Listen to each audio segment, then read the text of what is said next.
إن الحمد لله نحمده ونستعينه ونستغفره ونعوذ بالله من شرور أنفسنا ومن سيئات أعمالنا من يهد الله فلا مضل له ومن يضلل فلا هادي له وأشهد أن لا إله إلا الله وحده لا شريك له وأشهد أن محمدا عبده ورسوله أما بعد فإن خير الحديث كتاب الله وخير الهدي هدي محمد صلى الله عليه وعلى آله وسلم وشر الأمور محدثاتها وكل محدثة بدعة وكل بدعة ضلالة وكل ضلالة في النار. قال الله تبارك وتعالى ونبلوكم بالشر والخير فتنة وإلينا ترجعون. قابل احترام صدر محترم، دیگر اہل علم، ذمہ داران، میرے محترم دینی بھائیوں، آج کی اس مختصر سی مجلس میں ایک بہت ہی اہم عنوان کے تحت ہم غور و فکر کرنے کے لیے یہاں پر جمع ہوئے ہیں، اور ہمارا جو عنوان ہے وہ ہے فتنوں سے نجات کا راستہ۔ فتنہ کیا ہے، فتنے کی کون کون سی صورتیں ہیں، اور ان فتنوں سے بچنے کے لیے ایک مسلمان کو کیا کرنا چاہیے، کن چیزوں کا اہتمام کرنا چاہیے، یہ ساری چیزیں علماء نے مختلف خطابات میں، کتابوں میں بیان کی ہیں۔ فتنے کے معنی کیا ہیں؟ فتنے کا معنی عذاب اور آگ کے ہوتے ہیں۔ قرآن کریم میں اللہ رب العالمین نے اس لفظ کا استعمال کیا ہے، ذوقوا فتنتکم، اپنا عذاب چکھو۔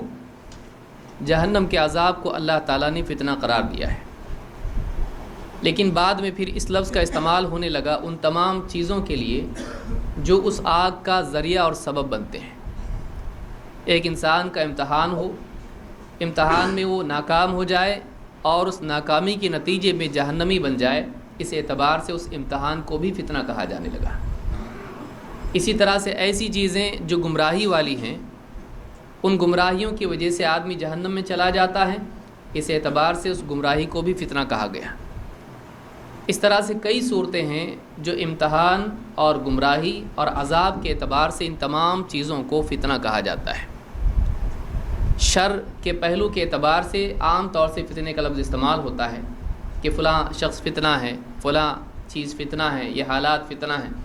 یہ آزمائش اور بگاڑ اور گمراہی اور اسی طرح سے انجام کے اعتبار سے، چونکہ وہ عذاب کا ذریعہ ہے، اس اعتبار سے اس طرح کی تمام چیزوں کو فتنہ کہا جاتا ہے۔ اسی طرح سے مسلمانوں کے باہمی جنگ کے معاملات، آپس کے اندر فتنے اور آپس میں لڑنا، خانہ جنگی، ان تمام چیزوں کو بھی فتنہ کہا جاتا ہے۔ ایک ایک کر کے تمام صورتیں ہم دیکھیں گے کہ کس اعتبار سے ہمارا امتحان ہے، کن چیزوں میں امتحان ہے، اور اسی طرح سے کون سی چیزیں ہیں جو گمراہی کا ذریعہ ہیں، اور وہ کون سی چیزیں ہیں جو مسلمان کے لیے آخرت میں ہر انسان کے لیے عذاب کا ذریعہ بن سکتی ہیں، اور پھر ان صورتوں سے کیسے بچنا چاہیے، کیسے اپنے دین کی حفاظت کرنا چاہیے، اور کیسے اللہ تعالیٰ کے عذاب سے آدمی بچے، دنیا میں بھی اور آخرت میں بھی۔ تو اس پورے عنوان کو آج کی اس مجلس میں ہم کوشش کریں گے کہ بڑے اختصار سے اس پر ہم کچھ بات ہو اور ہم کو اس سے فائدہ ہو۔ اللہ رب العالمین اس مجلس کو ہمارے لیے قبولیت کا ذریعہ بنائیں اور ہمارے لیے فتنوں سے بچنے کا ذریعہ اس مجلس کو بنائیں۔ چونکہ باتیں بہت زیادہ ہیں، اس لیے بہت ہی طویل مقدمے کے بغیر میں براہ راست اپنی گفتگو کو شروع کر رہا ہوں۔ اللہ تعالیٰ نے قرآن کریم میں فرمایا وَنَبْلُوكُمْ بِالشَّرِّ وَالْخَيْرِ فِتْنَةً، ہم تم کو آزماتے ہیں فتنے کے طور پر، امتحان کے طور پر، شر کے ذریعے سے بھی اور خیر کے ذریعے سے بھی۔ ضروری نہیں کہ ایک بری چیز ہی انسان کے لیے فتنہ ہو، ایک اچھی چیز بھی انسان کے لیے فتنہ ہو سکتی ہے۔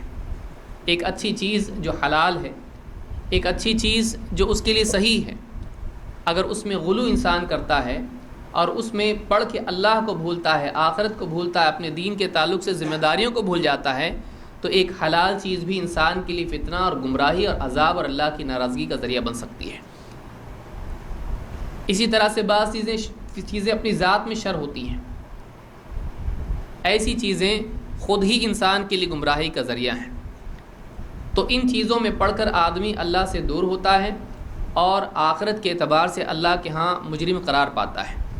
تو ایک ایک کر کے ایسی کون سی چیزیں ہیں جن میں ہمارا امتحان ہے، اور اگر ہم اس میں فیل ہو جائیں تو ہم دنیا میں گمراہ اور آخرت میں اللہ تعالیٰ کی سزا کے حقدار بن سکتے ہیں۔ ان چیزوں کو دیکھ کر پھر ہم اس کے لیے حل کیا ہے اس طرف ہم جائیں گے۔ اس سے پہلے کہ ہم تفصیل سے ان چیزوں کو دیکھیں، اللہ کے نبی صلی اللہ علیہ وسلم نے ایک بات یہ بتلا دی تھی کہ آگے آنے والے جتنے ادوار ہیں، آگے آنے والا جو بھی دور ہے، وہ انسان کے لیے کڑی آزمائش والا ہوگا، اور ہر آنے والا دور انسان کے لیے فتنے کا ہوگا، اور فتنہ اور اشد ہوتا چلا جائے گا۔ مثال کے طور پر اللہ کے نبی صلی اللہ علیہ وسلم کے صحابی ہیں انس بن مالک رضی اللہ تعالیٰ عنہ، ان کے پاس ایک تابعی کہتے ہیں زبیر بن عدی ان کے پاس آئے، کہتے ہیں اتینا انس بن مالک فشکونا الیہ ما نلقى من الحجاج، ہم نے حضرت انس رضی اللہ تعالیٰ عنہ کے پاس ان کی خدمت میں حجاج ابن یوسف سے جو تکلیفیں ہم کو ہو رہی تھیں، پریشانی جو ہم کو تھی، اس کا تذکرہ کیا، اس کی شکایت کی۔ فقال اصبروا، حضرت انس نے کہا صبر کرو، فإنه لا يأتي عليكم زمان إلا الذي بعده شر منه حتى تلقوا ربكم، کہا کہ صبر کرو، جو بھی تکلیف تم کو تمہارے حاکم کی طرف سے پیش آ رہی ہے اس پر صبر کرو، جو ظلم تم پر ہو رہا ہے صبر کرو، اس لیے کہ اس کے بعد جو بھی زمانہ آنے والا ہے اس کے بعد والا زمانہ اس سے زیادہ شر والا ہوگا، یعنی ہر آنے والا دور اپنے پچھلے دور سے زیادہ شر والا ہوگا۔ فَإِنَّهُ لَا يَأْتِي عَلَيْكُمْ زَمَانٌ إِلَّا الَّذِي بَعْدَهُ شَرٌّ مِّنْهُ، جو بھی زمانہ تم پر آئے گا اس کے بعد والا اس سے بھی زیادہ شر والا ہوگا، حَتَّى تَلْقَوْا رَبَّكُمْ، یہاں تک کہ تم اپنے رب سے جا ملو، یہاں تک کہ تمہیں موت اور آخرت میں تم پہنچ جاؤ، اللہ سے تمہاری ملاقات ہو جائے۔ کہتے ہیں کہ سمعتہ من نبیکم صلی اللہ علیہ وسلم، حضرت انس نے کہا یہ بات میں نے تمہارے نبی محمد رسول اللہ صلی اللہ علیہ وسلم سے سنی ہے۔ حضرت انس نے جو بات کہی وہ اپنی طرف سے نہیں کہی، بلکہ کہا کہ صبر کرو، ہر آنے والا دور اس سے پہلے دور سے زیادہ شر والا ہوگا۔ تو جو آج ہے اگرچہ اس میں تکلیف ہے، مصیبت ہے، یاد رکھو اس کے بعد اور بھی زیادہ مصیبتیں ہیں۔ اس حدیث کو امام البخاری نے کتاب الفتن میں ذکر کیا ہے۔ اس حدیث سے ایک بہت بڑی حقیقت یہ معلوم ہوتی ہے کہ نبی کریم صلی اللہ علیہ وسلم کی وفات کے بعد ہر آنے والا دور زیادہ گمراہی کے اعتبار سے فتنوں والا، اور اسی طرح سے مصیبتوں کے اعتبار سے مسلمانوں کے لیے زیادہ مصیبتوں والا ہوگا۔ کسی نہ کسی اعتبار سے مسلمان فتنوں میں مبتلا ہوتے رہیں گے یہاں تک کہ قیامت آ جائے گی۔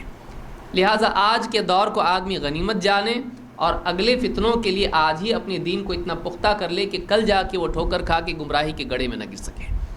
لہٰذا یہ حدیث ہم کو بتلاتی ہے کہ آنے والے دور میں فتنے ہیں، کوئی دور فتنوں سے خالی نہیں اور کوئی دور شر سے خالی نہیں ہے، آنے والے ہر دور میں شر آنے والا ہے۔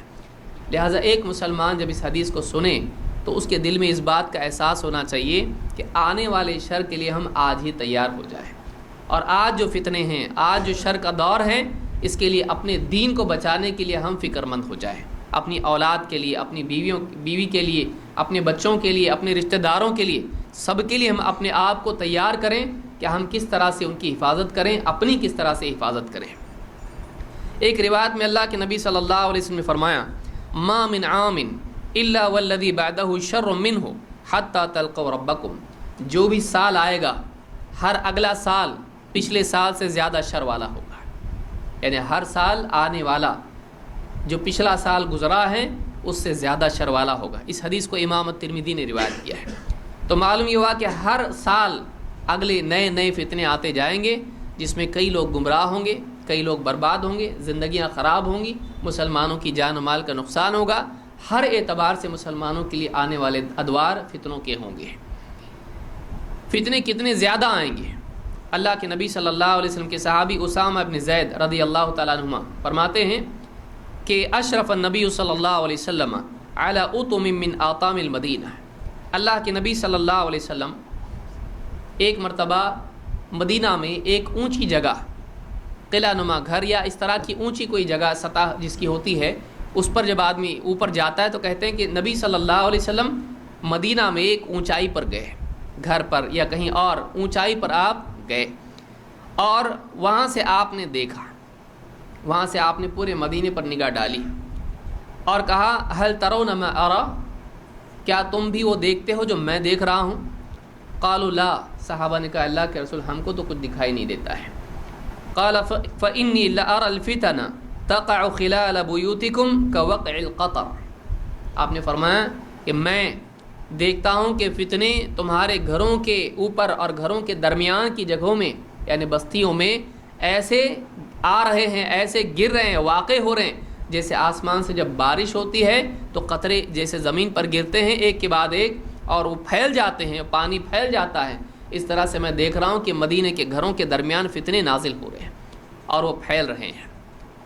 تو اس حدیث سے اللہ کے نبی صلی اللہ علیہ وسلم، یہ بخاری مسلم کی حدیث ہے، اس حدیث میں اللہ کے نبی صلی اللہ علیہ وسلم نے بتلایا ایک بہت عظیم بات اس حدیث میں بتلائی گئی. اور ابن حجر رحمۃ اللہ علیہ فرماتے ہیں کہ اس حدیث میں بتلایا گیا کہ شروعات مدینے سے ہوگی ہے، شروعات مدینے سے ہوگی. اور کہتے ہیں کہ اس میں اشارہ ہے عثمان ابن عفان رضی اللہ تعالیٰ عنہ کے قتل کی طرف، کیونکہ وہی ایک نقطہ ہے جس کے بعد مسلمانوں میں مسلسل جنگیں چھڑ گئیں اور پھر اہل باطل کی طاقتیں بھی اس کے بعد بڑھ گئیں اور پھر مسلمان مسلسل گمراہی اور مسلسل فتنوں کے دور میں پہنچ گئے. وہ شروعات وہاں سے ہوئی تھی جو کہ مدینہ میں حضرت عثمان رضی اللہ عنہ کا قتل ہوا تھا. تو آپ نے فرمایا کہ میں دیکھتا ہوں کہ فتنے مدینے میں ایسے واقع ہو رہے ہیں، ایسے نازل ہو رہے ہیں جیسے بارش آسمان سے نازل ہوتی ہے اور پھر اس کا پانی سارے بستیوں میں، علاقوں میں، گھروں کے آس پاس، گھروں کی چھتوں پر پھیل جاتا ہے. تو اس حدیث سے بات معلوم ہوتی ہے کہ فتنے کثرت سے واقع ہوں گے، اس کی پیشگی خبر اللہ کے نبی صلی اللہ علیہ وسلم نے پہلے ہی مسلمانوں کو دے دی تھی اور یہ بھی بتلا دیا تھا کہ یہاں سے مدینہ ہی سے اس کی شروعات ہونے والی ہے. یہی بات ابن حجر رحمۃ اللہ علیہ نے فتح الباری میں کہی ہے. فتنے ان سے ڈرنا چاہیے، ان کے بارے میں فکر مند ہونا چاہیے. کیوں؟ اس وجہ سے کہ ان کا آدمی کے دین پر اثر پڑتا ہے. فتنوں کی وجہ سے آدمی کے دین میں بگاڑ پیدا ہوتا ہے اور دین کا بگاڑ ایک انسان کو آخرت میں اللہ تعالیٰ کے ہاں مجرم قرار دینے کے لیے ذریعہ بن جاتا ہے. اللہ کے نبی صلی اللہ علیہ وسلم فرماتے ہیں بادروا بالاعمال فتنا، بادروا بالاعمال فتنا کقطع اللیل المظلم. جلدی کرو نیک اعمال کے کرنے میں ان فتنوں کے آنے سے پہلے جو اندھیری رات کی طرح سیاہی اپنے اندر رکھے ہوئے ہوں گے. جو اندھیری رات کی طرح فتنے ہوں گے، ان فتنوں کے آنے سے پہلے تم اعمال میں جلدی کرو، جو بھی نیکیاں کر سکتے ہو آج کر لو. بادروا بالاعمال فتنا کقطع اللیل المظلم یصبح الرجل مؤمنا ویمسی کافرا. آدمی صبح کرے گا تو اس حال میں کہ وہ مومن تھا لیکن شام ہوتے ہوتے وہ کافر ہو جائے گا. او یمسی مؤمنا ویصبح کافرا، اور وہ شام میں مومن تھا لیکن صبح ہوتے ہوتے وہ کافر ہو جائے گا. کیوں ایسا ہوگا؟ یبیع دینہ بعرض من الدنیا، وہ دنیا کی تھوڑی سی متاع کے بدلے اپنے دین کو بیچ دے گا. ایسے حالات پیدا ہوں گے کہ آدمی دنیا کی خاطر اپنے دین کو بیچنے کے لیے راضی ہو جائے گا. دنیا کی طلب، دنیا کی حرص، مجبوریاں ایسی آدمی کی ہو جائیں گی کہ آدمی ان کے بدلے میں اپنے دین کو کھو کر دنیا پانے کے لیے بھی تیار ہو جائے گا. دین کمزور اتنا ہو جائے گا کہ دین کے کھونے کا خوف اور دین کے ضائع کرنے کا ڈر اتنا نہیں ہوگا. دنیا کی چاہت اتنی ہوگی کہ اس کو پا کر آدمی دین چھوڑنے کے لیے تیار ہو جائے گا. یہ ایسے فتنے ہوں گے جیسے رات کی اندھیری رات کی طرح ہوں گے، کیونکہ رات کے اندھیرے میں انسان کو راستہ سوچتا نہیں ہے. اندھیرا انسان کے لیے حق اور باطل کو خلط ملط کر دیتا ہے. آدمی کے لیے تلبیس کی ایسی چادر اس کے اوپر لپٹ جاتی ہے کہ واقعی وہ سمجھ نہیں پاتا ہے کہ صحیح کیا اور غلط کیا ہے. فتنے ایسے آئیں گے کہ آدمی ان فتنوں کے اندر اپنے دین سے دستبردار ہو جائے گا، اس کا دین برباد ہو جائے گا. وہ کھوئے گا تو اپنے دین کو کھو دے گا. مومن کافر بن جائے گا. صبح کا مومن شام کو کافر، شام کا مومن صبح کو کافر. وہ دنیا کے بدلے، چھوٹی چھوٹی چیزوں کے بدلے اپنے دین کو چھوڑنے کے لیے تیار ہو جائے گا. معلوم یہ ہوتا ہے کہ فتنے جب آتے ہیں تو ان کا براہ راست اثر آدمی کے دین پر ہوتا ہے. فتنے آدمی کے دین کو متاثر کرتے ہیں، فتنے آدمی کے دین کو برباد کرتے ہیں، فتنے آدمی کے دین کو نقصان پہنچاتے ہیں. لہٰذا آدمی کو فتنوں میں اپنے دین کی فکر کرنا چاہیے، کیونکہ فتنوں میں کیا ہوتا ہے؟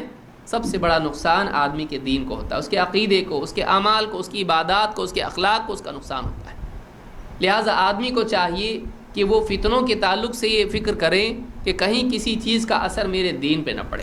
جو بھی فتنے ہیں جتنی بھی صورتیں آگے ذکر ہونے والی ہیں ان کا اثر میرے دین پر نہیں پڑنا چاہیے، اس کی آدمی کو کوشش کرنا چاہیے۔ جو حدیث میں نے بیان کی ہے، اس حدیث کو امام مسلم نے اپنی صحیح میں روایت کیا ہے۔ فتنوں میں امتحان ہوتا ہے۔ آدمی سوچے گا جب ایسا برا ہے تو اللہ نے کیوں ایسا کیا؟ اللہ تعالیٰ کی حکمت ہے کہ انسان کو، جیسے میں نے پہلے بھی آیت پڑھی، وَنَبْلُوكُمْ بِالشَّرِّ وَالْخَيْرِ فِتْنَةً، کہ ہم تم کو آزماتے ہیں، تمہارا امتحان لیتے ہیں شر اور خیر کے ذریعے سے۔ یہ اللہ کی حکمت ہے کہ انسان کو دنیا میں ڈالا جائے اور انسان کے اوپر اچھے برے حالات ڈالے جائیں، انسان کے سامنے اچھی بری چیزیں آئیں تو ان اچھے اور برے حالات میں رہ کر ان اچھی چیزوں کا وہ اختیار کریں اور بری چیزوں سے اپنے آپ کو بچائیں۔ دنیا میں اگر شر نہیں ہوتا تو پھر تقویٰ کہاں سے ہوتا ہے؟ اگر دنیا میں برائی نہیں ہوتی تو بچ کر ثواب کس چیز کا آدمی حاصل کرتا ہے؟ تو ایک انسان کے لیے دنیا میں جو برائیاں ہیں، دنیا میں جو فتنے ہیں، وہ انسان کے دین کے لیے امتحان ہیں اور اس کو متقی بنانے کا راستہ ہے۔ لیکن اگر وہ متقی بننے کی کوشش نہیں کرتا ہے تو ان فتنوں کی وجہ سے وہ فاسق اور فاجر بن جاتا ہے۔ اللہ تعالیٰ نے کسی کو مجبور پیدا نہیں کیا ہے۔ اللہ تعالیٰ نے ہر انسان کو اختیار اور آزادی دی ہے، اس اختیار کے نتیجے میں وہ اچھائی اور برائی کو چنتا ہے۔ انا ہدیناہ السبیل اما شاکرا و اما کفورا، اللہ فرماتا ہے انسان کو ہم نے رہبری دے دی ہے، ہم نے راستہ بتلا دیا ہے، اب چاہے تو وہ شکر گزار بن کے جیے یا ناشکرا بن کے جیے، انسان کو اختیار ہے۔ یہ جتنی آزمائشیں اس کے سامنے آتی ہیں ان میں وہ خیر کو چنتا ہے یا شر کو چنتا ہے۔ اس امتحان کے نتیجے میں وہ یا تو متقی بنتا ہے یا فاجر بنتا ہے، یا اللہ والا بنتا ہے یا شیطان والا بنتا ہے، یا جنتی بنتا ہے یا جہنمی بن جاتا ہے۔ یہ اللہ کی طرف سے تفریق کا قانون ہے، یہ انتخاب کا قانون ہے۔ جنت کے لیے کون لائق ہے، جہنم کا کون حقدار ہے، اللہ تعالیٰ دنیا میں تقسیم کرتا ہے اور قیامت کے دن اللہ کے ایک حکم میں فیصلہ ہو جائے گا۔ وَامْتَازُوا الْيَوْمَ أَيُّهَا الْمُجْرِمُونَ، اے مجرموں آج کے دن تم الگ ہو جاؤ۔ دنیا میں یہ فتنے قیامت کے دن کے لیے فیصلے کی بنیاد فراہم کرتے ہیں۔ اللہ تعالیٰ ظالم نہیں ہے، ایک انسان کو یوں ہی جہنم میں ڈال دے، اللہ ایسا نہیں کرتا ہے۔ اللہ نے دنیا میں انسان کو موقع دیا ہے، یہ تمہارا امتحان ہے، اس میں اگر تم جمو گے، ثابت قدم رہو گے، تم کو اعلیٰ ترین جنت ملے گی۔ لیکن اگر تم اس کے اندر پھسل گئے، اللہ کو بھول کے مخلوق میں کھو گئے اور دنیا کے ہو کر رہ گئے اور آخرت کو تم نے پس پش ڈال دیا، پھر تمہارے لیے سزا کے سوا کچھ نہیں ہے۔ ایک آدمی چاہے تو سیڑھیوں سے اوپر جائے یا سیڑھیوں سے نیچے آئے، اس کی مرضی ہے۔ اللہ تعالیٰ نے آزمائش بنائی ہے، اب جو چاہے اس سے اوپر جائے اور جو چاہے زوال کی طرف جائے، اس کی اپنا انتخاب ہے کہ اس کو نیچے جانا یا اوپر جانا ہے۔ یہ آزمائش اللہ کی طرف سے دنیا میں رکھی ہوئی ہے، اور اس آزمائش کے نتیجے میں بہت سے لوگ سچے ثابت ہوتے ہیں اور بہت سے لوگ اپنے دین اور ایمان میں جھوٹے ثابت ہو جاتے ہیں۔ آزمائش کا نتیجہ کیا ہے؟ آزمائش کی مصلحت کیا ہے؟ آزمائش اور امتحان کی مصلحت، فتنوں کی مصلحت یہ ہے کہ ان فتنوں میں بہت سارے لوگ اپنے دعوے ایمان میں سچے ثابت ہوتے ہیں اور بہت سارے لوگ اپنے ایمان کے دعوے میں، دینداری کے دعوے میں جھوٹے ثابت ہوتے ہیں۔ بولنے سے بہت آسانی سے آدمی بڑی بڑی باتیں کر لیتا ہے، لیکن جب امتحان آتا ہے، جب آزمائش آتی ہے، تب جا کے معلوم پڑتا ہے کہ واقعی یہ دیندار ہے یا نہیں ہے۔ ایک آدمی اپنی نظروں کی حفاظت کی بڑی بڑی باتیں کرے، لیکن سامنے اگر ایک عورت، پرائی عورت آ جاتی ہے اور نظریں نہیں جھکاتا ہے تو اس کا دعویٰ غلط ہے کہ میں متقی ہوں۔ یہ امتحان اللہ نے اسی لیے رکھا ہے کہ جب امتحان میں آدمی اترتا ہے تب جا کر اس کی دین کی سچائی سامنے آتی ہے۔ یہ اللہ کی طرف سے آزمائش اور اللہ کی حکمت ہے۔ اللہ تعالیٰ قرآن کریم میں فرماتا ہے احسب الناس ان یترکوا ان یقولوا آمنا وهم لا یفتنون، کیا لوگوں نے یہ سمجھ رکھا ہے کہ بس اتنا کہنے پر وہ چھوڑ دیے جائیں گے کہ ہم ایمان لے آئے اور انہیں فتنے میں ڈالا نہیں جائے گا، انہیں آزمایا نہیں جائے گا؟ وَلَقَدْ فَتَنَّ الَّذِينَ مِن قَبْلِهِمْ، ہم نے ان سے پہلے جتنے آئے ان سب کو بھی فتنوں میں ڈالا، ان کا امتحان لیا، ان کو آزمائش میں ڈالا۔ فَلَيَعْلَمَنَّ اللَّهُ الَّذِينَ صَدَقُوا وَلَيَعْلَمَنَّ الْكَاذِبِينَ، تو اللہ تعالیٰ دیکھ لے گا کہ کون ہیں جنہوں نے سچا اقرار کیا ایمان کا، کون ہیں جو سچے تھے اور کون ہیں جو جھوٹے ہیں۔ اللہ تعالیٰ دیکھ لے گا۔ ابن عباس رضی اللہ عنہ فرماتے ہیں کہ اللہ کے لیے جب بھی اس طرح کی بات قرآن میں آتی ہے کہ اللہ جان لے گا، اس سے مراد ہوتا ہے کہ اللہ دیکھ لے گا۔ تو یہ کیونکہ اللہ کو سب معلوم ہے، لیکن اللہ تعالیٰ دیکھے گا کون سچے ہیں اور کون جھوٹے ہیں۔ یہ فتنے جتنے آتے ہیں، ان تمام فتنوں میں، آزمائشوں میں انسان اپنے امتحان میں اپنی دینداری کے اعتبار سے یا تو سچا ثابت ہوتا ہے یا تو جھوٹا ہے۔ تو سوال یہ کہ فتنوں کی مصلحت کیا ہے؟ یہ مصلحت ہے کہ اہل حق اور اہل باطل کو، اہل خیر کو اہل شر کو، ہدایت یافتہ کو گمراہ کو، دونوں کو الگ کر دیا جائے، متقی کو اور فاجر اور فاسق کو الگ کیا جائے۔ یہ فتنے جنت اور جہنم والوں کی تفریق اور تقسیم اور امتیاز کے لیے آتے ہیں۔ اب ہمارے لیے ضروری ہے کہ ہم دیکھیں کہ ان فتنوں میں ہم کون سا اپنے آپ کے لیے وصف اختیار کرتے ہیں۔ ہم جنت والوں میں بنتے ہیں، جہنم والوں میں، خیر والوں میں ہم ہوتے ہیں یا شر والوں میں۔ ہم فتنوں سے بھاگ نہیں سکتے، یعنی ہم ایسی دنیا میں نہیں جا سکتے ہیں جہاں کوئی آزمائش نہ ہو۔ اللہ تعالیٰ نے مقدر کر دیا ہے۔ اللہ نے کیا فرمایا؟ کیا لوگ یہ سمجھتے ہیں ایمان لانے کے بعد ان کو آزمایا نہیں جائے گا؟ ہم نے پہلوں کو بھی آزمایا ہے، آنے والے جتنے ہیں ان کے لیے بھی امتحان ہے۔ امتحان سے بھاگنا کسی کے لیے ممکن نہیں ہے۔ امتحان میں یا تو اب کامیاب ہونا ہے یا ناکام ہونا ہے۔ تو یہ جو فتنے ہیں یہ قیامت تک کے لیے آتے رہیں گے، بلکہ ان کی شدت بڑھتی چلی جائے گی، ان کی شدت بڑھتی چلی جائے گی۔ اس لیے آدمی کو آج ہی اپنے دین کو پختہ بنانے کی فکر کرنا چاہیے، ورنہ آخرت میں وہ ناکام ہو جائے گا۔ آئیے دیکھتے ہیں یہ کیا فتنے کون کون سے ہیں اور کن فتنوں میں ہمارا امتحان ہوتا ہے۔ بعض خیر کا پہلو بھی اپنے اندر رکھتے ہیں اور بعض فی نفس ہی شر بھی ہوتے ہیں۔ آئیے ایک ایک کر کے اس کو دیکھتے ہیں۔ نمبر 1، مال کا فتنہ۔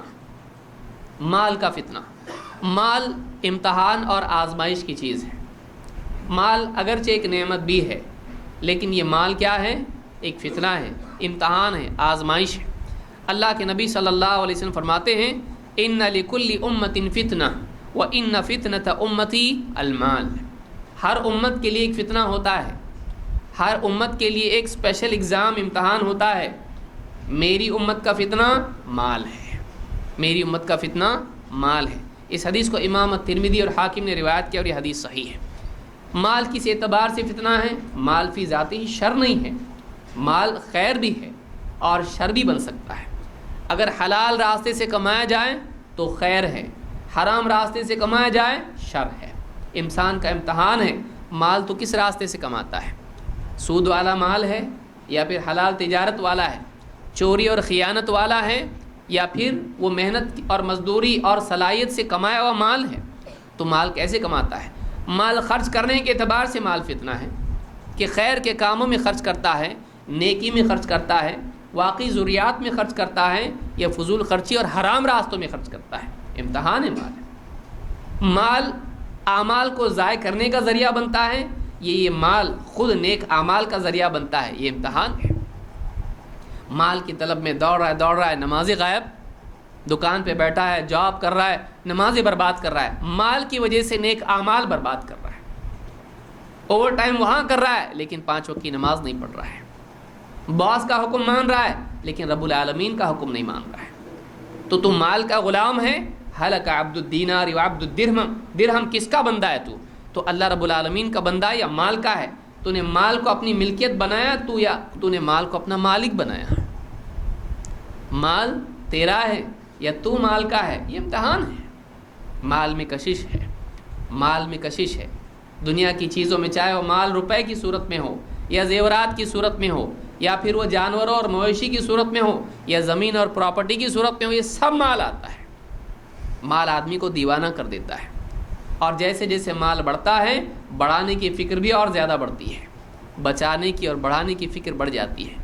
تھوڑا ہوتا ہے تو آدمی روز کھایا روز ختم کر دیا کرتا ہے، لیکن جب بڑھنے لگتا ہے تو پھر جمانے کی فکر ہوتی ہے، پھر جمنے لگتا ہے تو اور بڑھانے کی فکر ہوتی ہے۔ مال آدمی کو دیوانہ کر دیتا ہے، اور آپ نے پچھلی حدیث میں دیکھا یبیع دینہ بعرض من الدنیا، دنیا کے مال کے بدلے میں، دنیا کی چیزوں کے بدلے میں آدمی اپنے دین کو بیچ دے گا۔ مال امتحان ہے، مال امتحان ہے۔ آ رہا ہے تو آنے دو، حلال ہے یا نہیں ہے مشکوک بھی چلے گا۔ آدمی مال جب آتا ہے تو تحقیق دھیمی ہو جاتی ہے، چشمہ اتار کے آدمی مال کو دیکھتا ہے۔ آدمی دیتے وقت برابر گن کے دیتا ہے، لیکن لیتے وقت میں زیادہ بھی آئے تو چلتا ہے، حرام بھی آئے تو چلتا ہے، مشکوک بھی آئے تو چلتا ہے۔ اللہ کے نبی صلی اللہ علیہ وسلم فرماتے ایک دور ایسا آئے گا کہ آدمی یہ نہیں دیکھے گا کہ مال کہاں سے آیا، حلال سے آیا یا حرام سے آیا۔ لہٰذا مال ایک فتنہ ہے اس اعتبار سے کہ آدمی کے اندر لالچ پیدا کرتا ہے، اور یہی وہ لالچ ہے جو آدمی کو حرام کی طرف لے جاتی ہے۔ مال اعمال سے غافل کرتا ہے۔ مال کے حاصل کرنے کی طلب ایک انسان کو نیکیوں کے برباد کرنے والا بناتی ہے۔ کتنے لوگ نماز نہیں پڑھتے، وجہ کیا ہے؟ جاب ہے، دکان ہے۔ آدمی مال کمانا چاہتا ہے، اور وہی اہم ترین نیکی جس کا قیامت کے دن سب سے پہلے پوچھا جانے والا ہے، جس کے بارے میں اس کو ضائع کر دیتا ہے۔ یہی مال ہے جو رشتہ داروں کو آپس میں ایک دوسرے کا دشمن بناتا ہے۔ یہی وہ مال ہے جو بھائی کو بھائی کا دشمن بناتا ہے باپ کے جنازے کے بعد۔ باپ مر گیا اور وہاں مال کے جھگڑے شروع ہو گئے۔ یہی وہ مال ہے جو آپس میں خیانت کا ذریعہ بنتا ہے۔ کتنے لوگ ہیں جو خیانتیں کرتے ہیں۔ مال آدمی کے دین کو برباد کرتا ہے۔ مال حلال ہے، لیکن اس حلال کی دیوانگی، اس حلال کی چاہت میں غلو ایک انسان کے دین کو برباد کر دیتا ہے۔ یہ فتنہ ہے، یہ آزمائش ہے۔ انسان کو آزمایا جا رہا ہے کہ تو مال کے سلسلے میں اللہ کو یاد رکھتا ہے کہ نہیں رکھتا ہے، اللہ کا حق اس میں زکوٰۃ کے ذریعے سے نکالتا ہے کہ نہیں نکالتا ہے، فقراء میں تقسیم کرتا ہے کہ نہیں کرتا ہے، خیر کے کاموں میں لگاتا ہے یا بس اپنی تجوری بھرنے کی فکر کرتا ہے، کیا کر رہا ہے تو انسان کا امتحان ہے۔ تو ایک امتحان مال ہے۔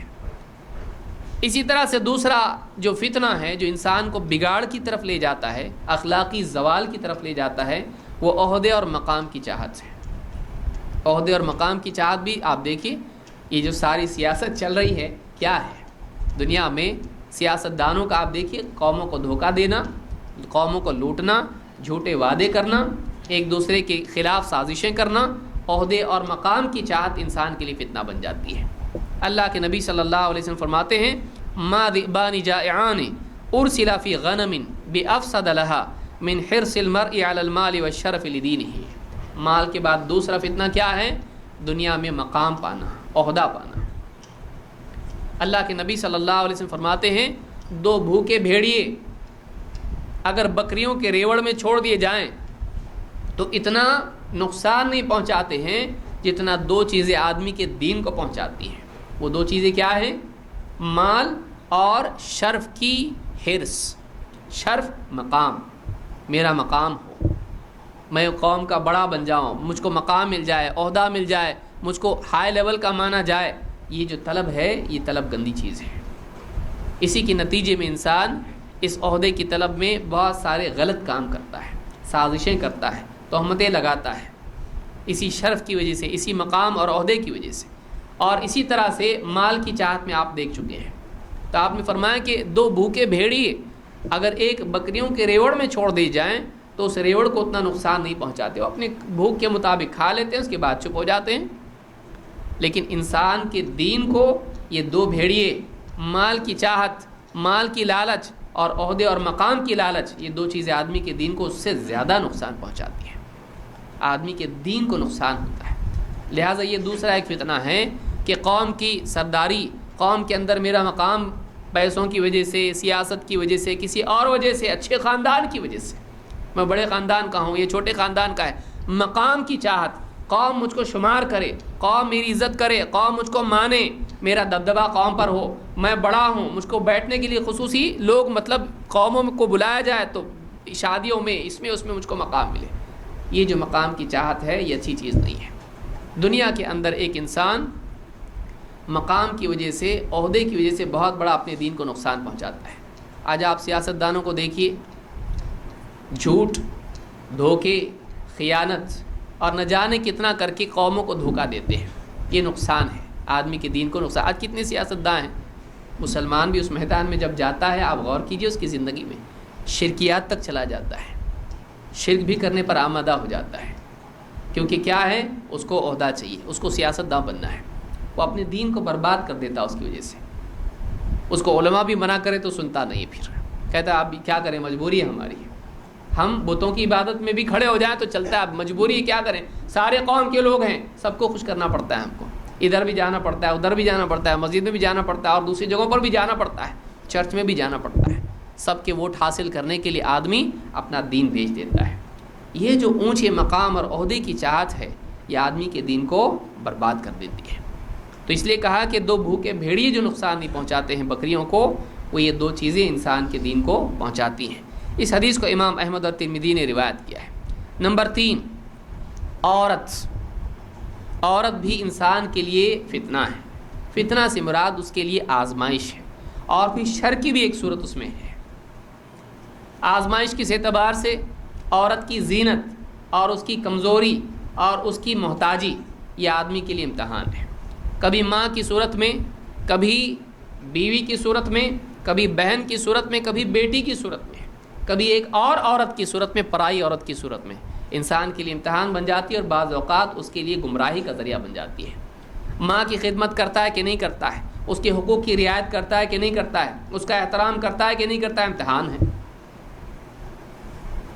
بہن ہے، جائیداد میں اس کا حق اس کو دیتا ہے کہ نہیں دیتا ہے، امتحان ہے۔ بیوی ہے، کمزور ہے، تیری محتاج ہے کھانے پینے لباس اور گھر کے اعتبار سے، تو اس پر اپنی طاقت کی وجہ سے اس پر ظلم کرتا ہے، یا اس کے حقوق اس کے ساتھ اس کو ادا کرتا ہے، اپنا غلام بنا کے رکھتا ہے، یا واقعی اس کو اس کا حق دین کا جو اللہ نے دیا ہے اس کو دیتا ہے، اس کی تربیت کرتا ہے یا نہیں کرتا ہے، یا صرف اپنی شہوتوں کے لیے اس کو استعمال کرتا ہے، اس کی آخرت کی فکر کرتا ہے، یا صرف میرے کپڑے پریس کر دے، کھانا بنا دے، بچوں کو سنبھال لے، اسی میں اس کو لگا کے رکھا ہے۔ اپنی دنیاوی ضرورتوں میں اس کو اپنا غلام بنا کے تو نے رکھا ہے، یا اپنی آخرت کے سفر میں اپنا ہم سفر تو نے اس کو بنایا ہے کہ تو جنت میں جا رہا ہے تو اس کو بھی لے کے جائے گا۔ بیوی اس کے لیے امتحان ہے، بیٹی امتحان ہے، بیٹی کی تربیت دینی کرتا ہے کہ نہیں کرتا ہے، یا صرف دنیا میں پڑھا کے اس کو ڈاکٹر انجینئر بنا کے بے دین بناتا ہے کہ کسی کے ساتھ کسی دن بھاگ جائے۔ بیٹی کی تربیت تو نے کیسی کی ہے؟ بیٹی کو پردے میں رکھا ہے کہ نہیں رکھا ہے، بیوی کو پردے میں رکھا ہے کہ نہیں رکھا ہے، امتحان ہے اس کا۔ بیٹی کا دل نہیں توڑنا، شریعت توڑنا، ایسا تو ہے؟ بیٹی کے نکاح کے بارے میں تیرا کیا معاملہ ہے؟ امتحان ہے۔ ارے ہم تو بیٹی والے ہیں، ہم کو تو سب شرطیں ماننی پڑتی ہیں، دہیج بھی دینا پڑے گا، ڈھول تاشے بھی کرنے پڑیں گے، اور سب کرنا پڑے گا۔ نکاح ہے، ہم لڑکے والے تھوڑی نہ ہیں، ہماری بات کون سنتا ہے؟ ہم کو تو سب غلط کرنا پڑتا ہے، نہیں کریں گے تو لڑکی کا نکاح کیسے ہوگا؟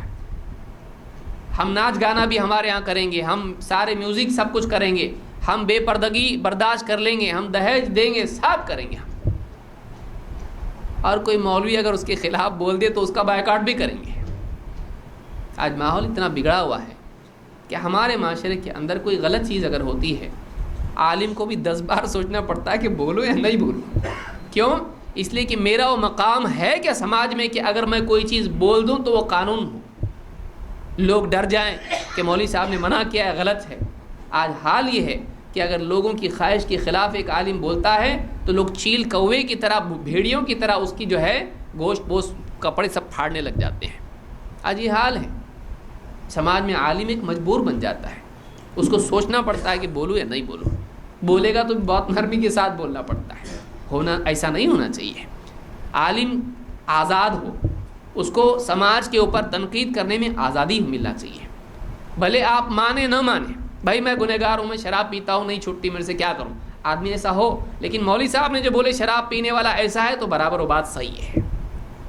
آج آدمی کو، عالم کو جمعہ کے خطبے میں داڑھی پر تنقید کرنے کو ڈر لگتا ہے، اس لیے کہ چہرے اس میں ایسے دکھائی دیتے ہیں، آدمی سوچتا ہے کہ اگر میں نے خطبہ دیا ممبر سے اتروں گا نہیں، مجھ کو اتار دیں گے، میرا مرتبہ بھی اتار دیں گے۔ یہ نہیں ہونا چاہیے۔ ہمارے نکاح دیکھیے، بیٹی ہمارے بہت بڑا فتنہ ہے، بیٹی کی وجہ سے، بیٹی بری نہیں ہے، آزمائش ہے ہمارے لیے، لیکن یہ بیٹی کا معاملہ، بیٹی والا ہونا ہمارے لیے کتنے گمراہی کے اور گناہ کے دروازے کھولتا ہے، ہم کو کتنی چیزوں میں دین کے معاملے میں کمپرومائز کرنے والا بناتا ہے۔ کیوں کرتے ہیں ہم کمپرومائز؟ چاہت ہوتی ہماری بیٹی بڑے گھر میں جائے، یہ چاہت نہیں ہوتی ہماری بیٹی دیندار گھر میں جائے۔ بولنے کو آدمی بول دیتا ہے، ہم کو لڑکا کیسا چاہیے، پہلے پوچھتا ہے کوئی آدمی، لڑکا کیسا چاہیے آپ کو؟ لڑکا دیندار چاہیے۔ خالی دیندار چلے نہیں، کمانے والا ہو بھائی، کمانے والا چلے گا، گورنمنٹ سرونٹ ہونا چاہیے، آئی ٹی میں ہونا چاہیے، چلے گا نا اتنا، ہاں لیکن تنخواہ کم سے کم 50 کے اوپر ہونا چاہیے۔ ایک ایک کنڈیشن ہماری ہوتی ہے۔ آپ سوچئے، آدمی بولتا ہے دینداری آخری چیز ہے، پہلی نہیں ہے۔ کماتا ہو، خوبصورت ہو، ایسا ہو، بڑے گھر کا ہو، اچھے خاندان کا ہو اور دیندار بھی ہو، آخری کنڈیشن کیا ہے؟ دیندار بھی ہو. وہ ایسا ہے جیسے واقعی پیٹ بھر کھانے کے بعد میں تھوڑا سا میٹھا، وہ ایسا دین ہمارے لیے ہے. نہیں بھی رہا تو کھانا تو ہے نا، وہ کھانا نہیں ہے، وہ زائد ہے، وہ امر زائد بنا ہوا ہمارے لیے. چاہے آدمی کتنی بھی باتیں کرے، اس کی بات یہی ہے. بیٹی ہمارے لیے آزمائش ہے کہ ہم بیٹی کے لیے جتنے کمپرومائز کرتے ہیں دین کے معاملے میں باپ کو، اور مجبور ہے باپ، سماج بھی یہ سب بگڑا ہوا، کرے گا بھی کیا بیچارہ ہے. ہمارا سماج ہی پورا اوپر سے نیچے تک دیمک لگا ہوا ہے. عورت آزمائش ہے. اللہ کے نبی صلی اللہ علیہ وسلم فرماتے ہیں ما ترکت بعدی فتنۃ اضر علی الرجال من النساء. میں نے اپنے بعد، غور کریں حدیث پر، یہ بخاری اور مسلم دونوں کی حدیث ہے، میں نے اپنے بعد مردوں کے لیے عورت سے زیادہ نقصان پہنچانے والا فتنہ نہیں چھوڑا. عورت سے زیادہ ایسا کوئی فتنہ نہیں جو آدمی کے مردوں کو، دین کو نقصان پہنچائے. عورت سے بڑھ کے کوئی اور آزمائش نہیں ہے. دیکھیے عورت کے لیے آدمی کیا کچھ نہیں کرتا ہے. اور پھر وہ عورتیں جو بے حیائی کے ساتھ سماج میں پھر رہی ہیں، برہنگی کے ساتھ میں اپنے آپ کو نمایاں کرتے ہوئے، آپ دیکھیے ان کی وجہ سے کتنے نوجوانوں میں بگاڑ آیا ہے. عریانیت ایڈورٹیزمنٹ کے راستے سے ہو، فلموں کے راستے سے ہو، انٹرنیٹ کے راستے سے ہو، آج کتنوں کی زندگیاں تباہ ہو گئی ہیں. کتنے لوگ جو ہیں ذہنی طور پر بیمار ہو چکے ہیں. بے حیائی سماج میں عام ہونے کی وجہ سے کتنے نکاح خراب ہوئے. بے حیائی عام ہونے کی وجہ سے کتنے لوگ اخلاقی گراوٹ میں چلے گئے. آج 6 سال کی اور اس سے بھی کم عمر کی بچیوں کا ریپ ہو رہا ہے. کیوں ہو رہا ہے؟ ایک بہت بڑی وجہ یہ ہے کہ عریانیت کی وجہ سے ننگے پن کو اتنا زیادہ سماج میں عام کیا گیا ہے کہ مجرم قسم کے لوگوں کے جذبات اتنے بھڑک رہے ہیں کہ وہ لوگ پھر کسی پر بھی اپنی خواہش کو پورا کرنے میں پیچھے نہیں ہٹتے ہیں. آج سماج ہمارا اتنا گندا ہو چکا ہے. تو یہ عریانیت بہت بڑا نقصان ہے. تو عورت کے آپ ان تمام پہلوؤں سے اس کو آپ سوچئے. عورت کے حقوق کی ادائیگی، عورت ماتحت ہے تو اس کے اوپر جبر کرتا ہے یا اس کے حقوق ادا کرتا ہے. بیٹی کی صورت میں تربیت کے اعتبار سے، نکاح کے معاملات کے اعتبار سے، یا پھر عورت کی عریانیت کے اعتبار سے. آپ دیکھیے سماج میں کتنا بڑا فتنہ ہے. یہ آزمائش ہے، یہ امتحان ہے انسان کا. عورت بری نہیں ہے، بری ہوتی تو جنت میں بسائی نہیں جاتی ہے. اور جنت کے اندر جنتیوں کو عورت کا وعدہ نہیں ہوتا، بیویوں کا وعدہ نہیں ہوتا. عورت اچھی ہے، اس میں خیر ہے. اللہ نے اس کے لیے اس کو رحمت کا اور مودت کا اور نرمی کا ذریعہ بنایا مرد کے لیے. عورت نہیں ہوتی تو کوئی انسان دنیا میں آتا، دنیا کے اندر کوئی اولاد نہیں ہوتی. اللہ تعالیٰ نے مرد اور عورت کا جوڑا بنایا ہے. وہ خیر ہے، وہ بہترین ساتھی انسان کے لیے. لیکن اگر عورت میں بگاڑ آ جائے تو پھر سارا سماج بگڑ سکتا ہے، اگلی نسل بگڑ جاتی ہے. لہٰذا عورت ایک بہت بڑی آزمائش اور بہت بڑا فتنہ ہے. نمبر 4 فیملی، یہ بھی آزمائش ہے. بیوی اور بچے، بیوی بچے یہ خاص طور سے ایک آزمائش ہے. اللہ کے نبی اللہ تعالیٰ قرآن کریم میں فرماتا ہے انما اموالکم و اولادکم فتنۃ واللہ عندہ اجر عظیم. تمہارے مال اور تمہاری اولاد تمہارے لیے فتنہ ہے، آزمائش ہے، اور اللہ کے پاس تمہارے لیے اجر عظیم ہے. اولاد آزمائش ہے.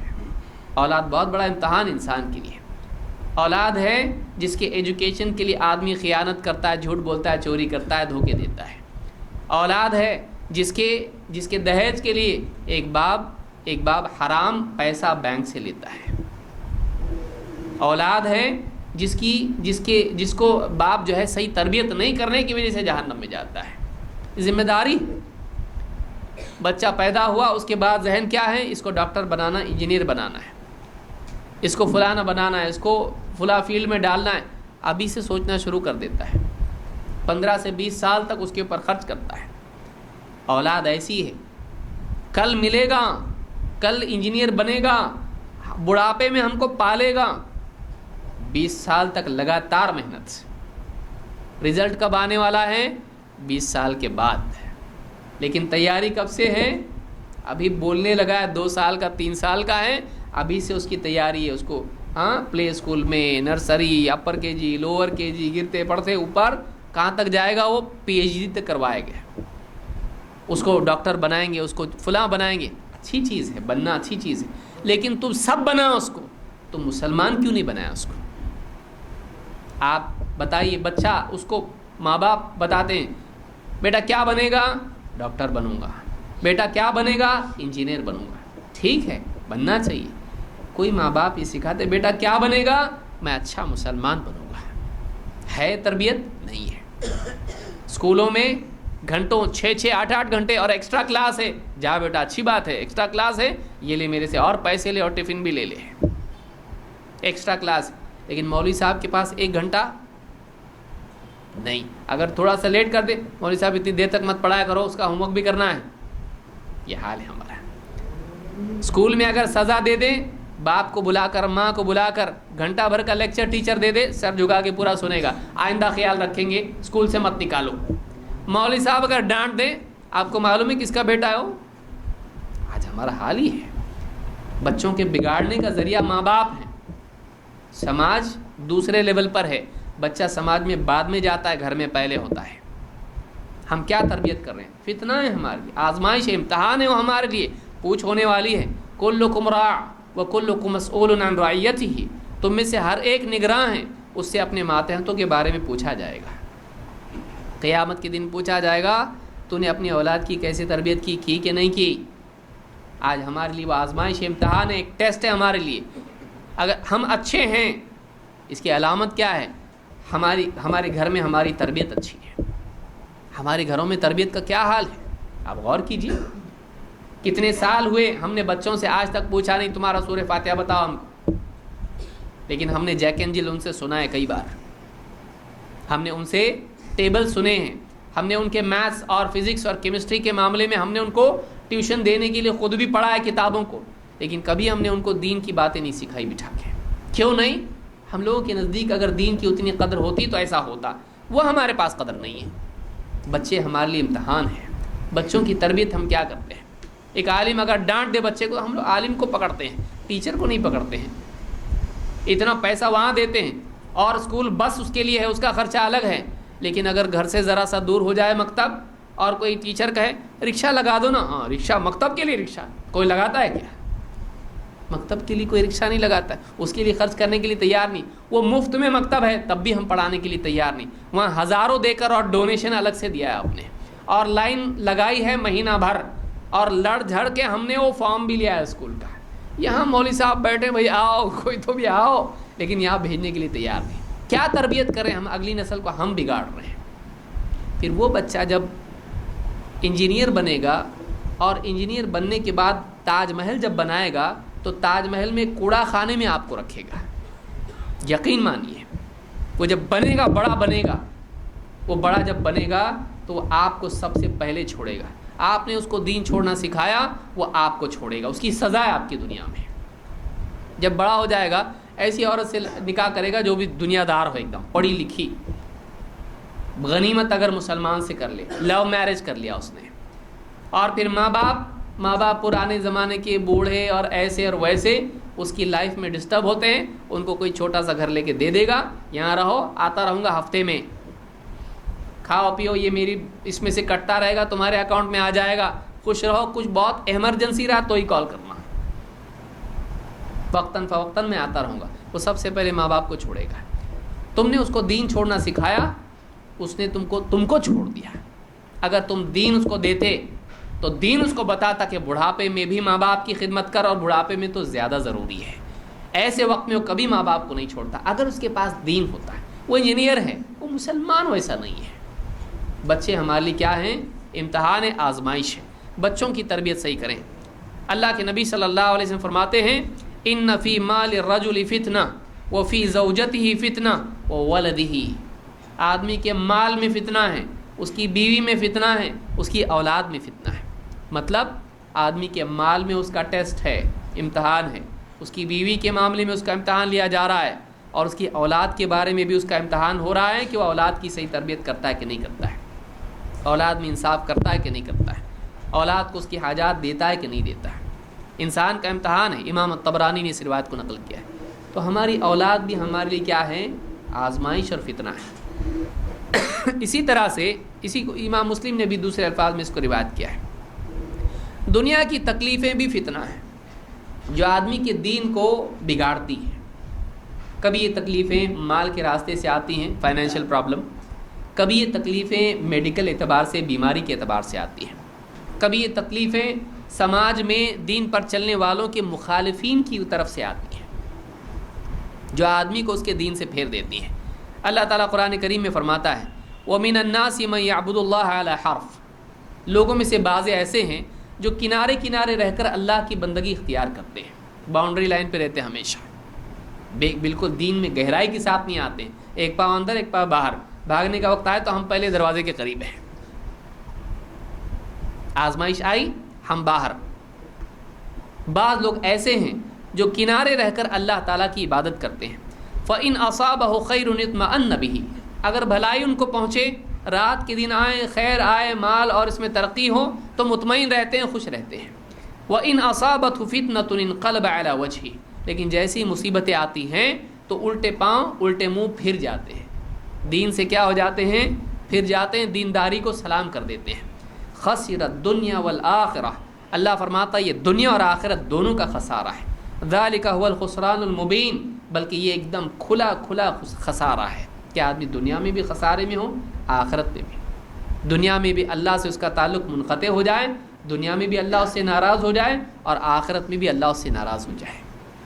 بعض لوگ ہوتے ہیں ایسے، دکان اچھی چل رہی تو ٹھیک ہے، الحمدللہ، گھر پہ بھی لکھ کے لگائے گا ھذا من فضل ربی، لیکن جیسے ہی تھوڑا مال تجارت تھوڑی تنگی آنے لگی، کیا اللہ تعالیٰ کا ایسا، پھر نمازیں بھی چھوڑ دے گا، ناراض ہو جائے گا اللہ سے، بے دینی میں چلا جائے گا۔ دنیا اگر دین پر چل رہا ہے، اچھا ماحول ہے، سب عزت مل رہی، بہت اچھی بات ہے، مخالفین اگر تکلیف دینے لگے، رشتہ دار اگر اس کی وجہ سے ناراض ہو جائیں کہ تو ایسے کیسے اوپر باندھنے لگ گیا، تو ایسا توحید پر آ گیا، رشتہ داروں کی ناراضگی سے بچنے کے لیے کیا کرتا ہے؟ واپس، تکلیف ہم سے برداشت نہیں ہوگی بھائی، ہم کسی کو دشمن بنا نہیں سکتے اپنا، ہم کیا کریں گے؟ ہم سب کو خوش رکھیں گے، ہم ہر دل عزیز ہیں۔ ہر دل عزیز بننے کے چکر میں آدمی اللہ کو کھو دیتا ہے۔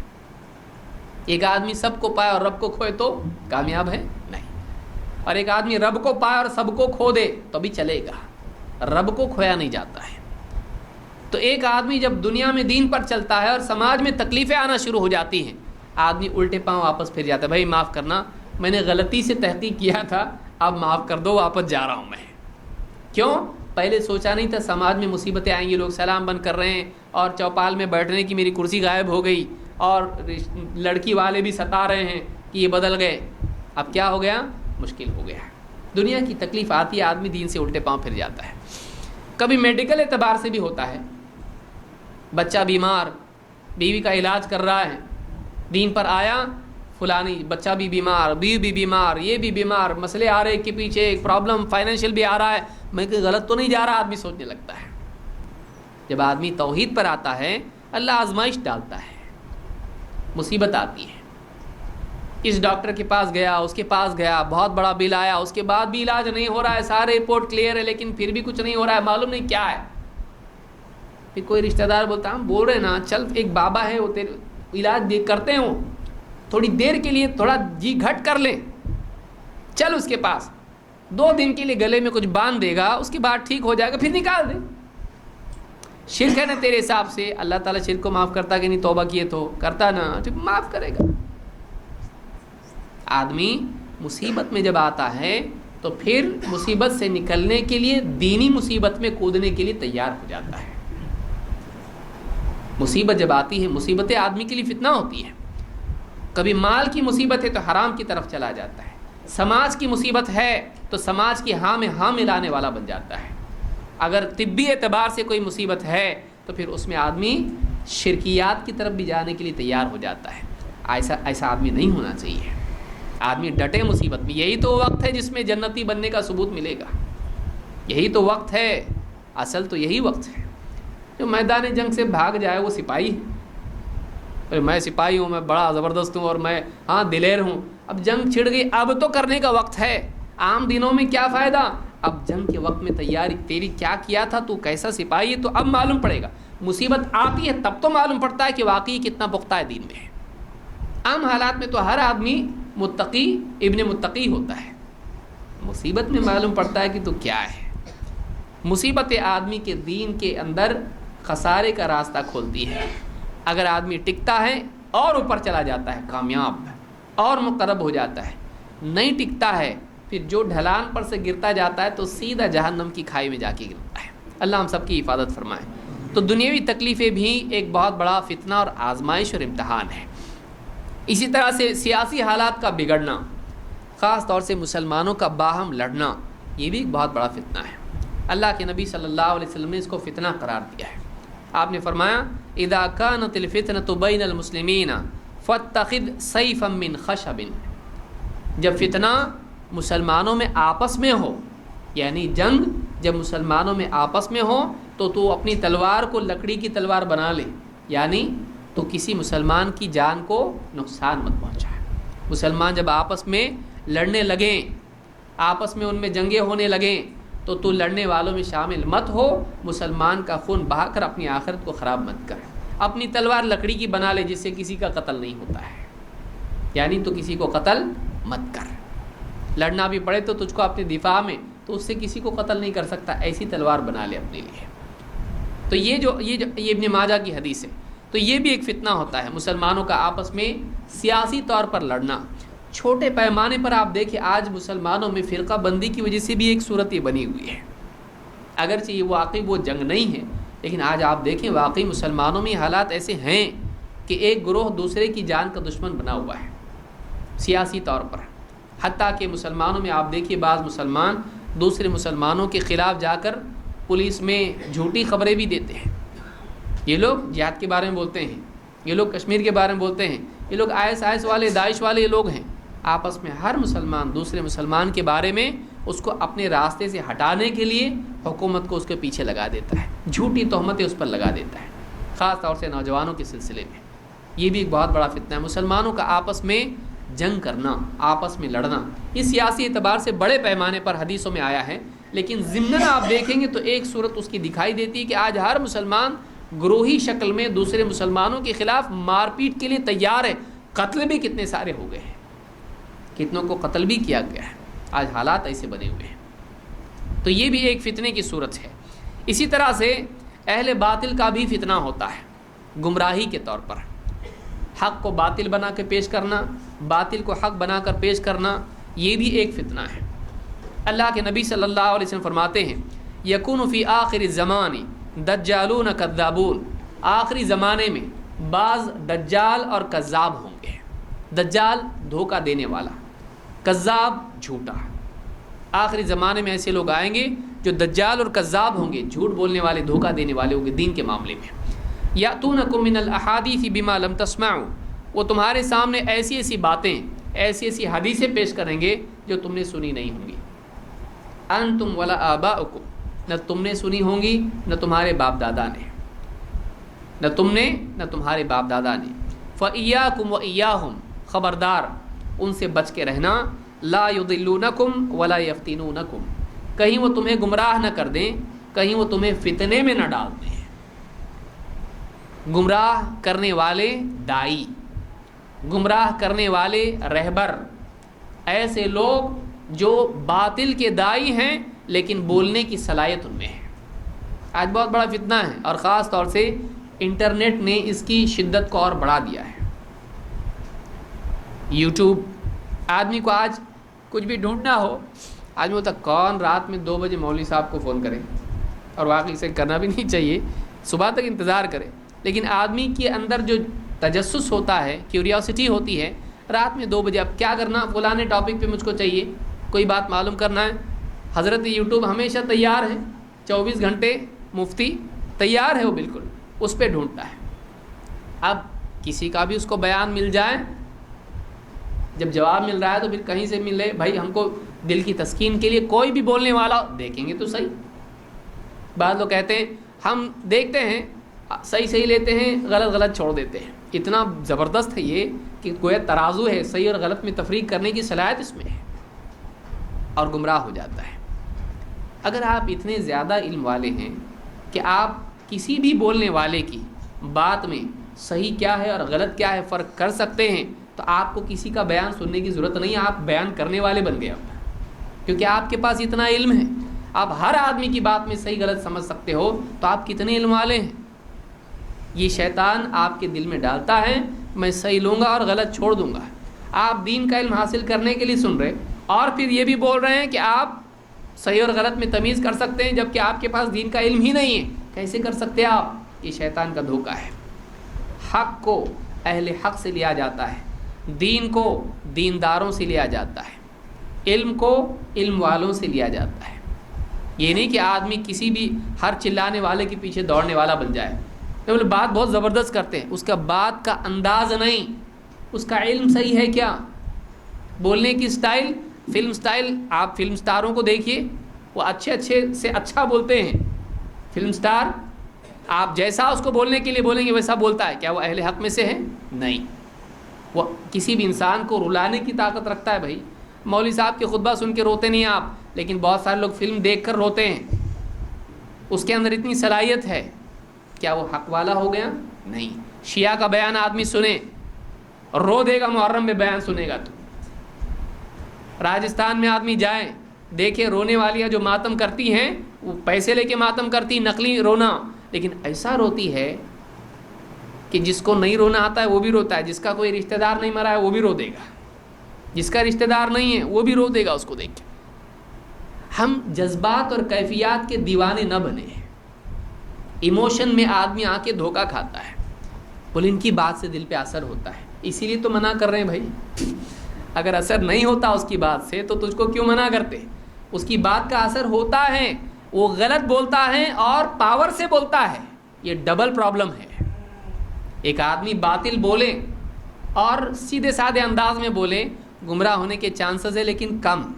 ایک آدمی باطل بولیں اور پوری صلاحیت کے ساتھ اور پر اثر انداز میں بولیں تو اس کا اثر زیادہ ہوگا اور ڈینجر چیز ہے. بولتے اپنے علماء کیسا ایک دم ٹھنڈا بولتے, پرانے علماء کیسے بولتے, ان لوگوں کے علماء کیسا بولتے, ایک دم آدمی کے دل میں نرم ہو جاتا دل اور آخرت کی فکر پیدا ہو جاتی ہے. کتنا اچھا بولتے ہیں. اور اپنے علماء یہ غلط وہ غلط وہ غلط. تو پھر کیا بولنا ہے؟ سب صحیح بولنا ہے. ٹھیک ہے بھائی, جیسا تو چاہے سب صحیح, یہ بھی اچھا وہ بھی اچھا, ہاں گدھا بھی گھوڑا گھوڑا بھی گھوڑا, ایسا بولنا ہے. ہمارے علماء کی نگاہ اس پر ہوتی ہے کہ بات صحیح ہو, یہ صحیح ہے یہ غلط ہے. اب اثر لانا, تو اثر لے کے بیٹھ, دل میں طلب لے کے بیٹھ. زمین پیاسی ہوگی, بارش ہوگی, وہ اس کو جذب کر لے گی. تیرے دل کی زمین میں طلب اگر ہے تو عالم کی بات سے تجھ کو اثر ہوگا. تو اثر لینے کے لیے بیٹھ.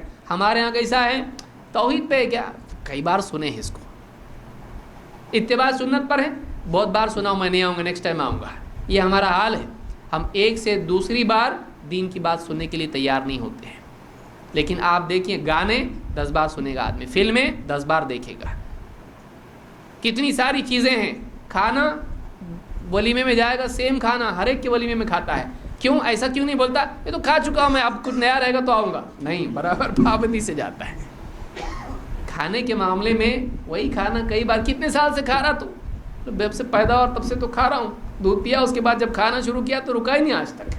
آج تک کھا رہا ہے, روٹی چاول سالن برابر کھا رہا ہے, چھوڑا کبھی. اور قرآن و سنت کی بات, ارے وہی بیان کتنے بار سننے کا, جب تک مرتا نہیں تب تک سنے گا. تو نماز میں سورہ فاتحہ کیا کرے گا, بڑھاپے میں چھوڑ دے گا, کوئی اور سورت پڑھنا شروع کر دے گا. مرنے تک تجھ کو سورہ فاتحہ پڑھنا ہے, دوسری کوئی سورت لاؤ بھائی, نہیں, یہی پڑھنی پڑے گی. اہل باطل کی باتوں سے اثر ہوتا ہے, نہیں سننا چاہیے. اس کا اثر بولے اس سے ہماری زندگی میں تبدیلی آتی ہے. نماز کا شوق پیدا ہوتا ہے, ذکر کا شوق پیدا ہوتا ہے, ہاں قرآن کی تلاوت کا شوق پیدا ہوتا ہے. وہ شوق بری چیز نہیں ہے, لیکن پھر تیرے اندر بعض باطل عقائد بھی آ جائیں گے, وہ تیری ساری عبادتوں کو برباد کر دے گا. عقیدہ سب سے اہم ہے, منہج سب سے اہم ہے.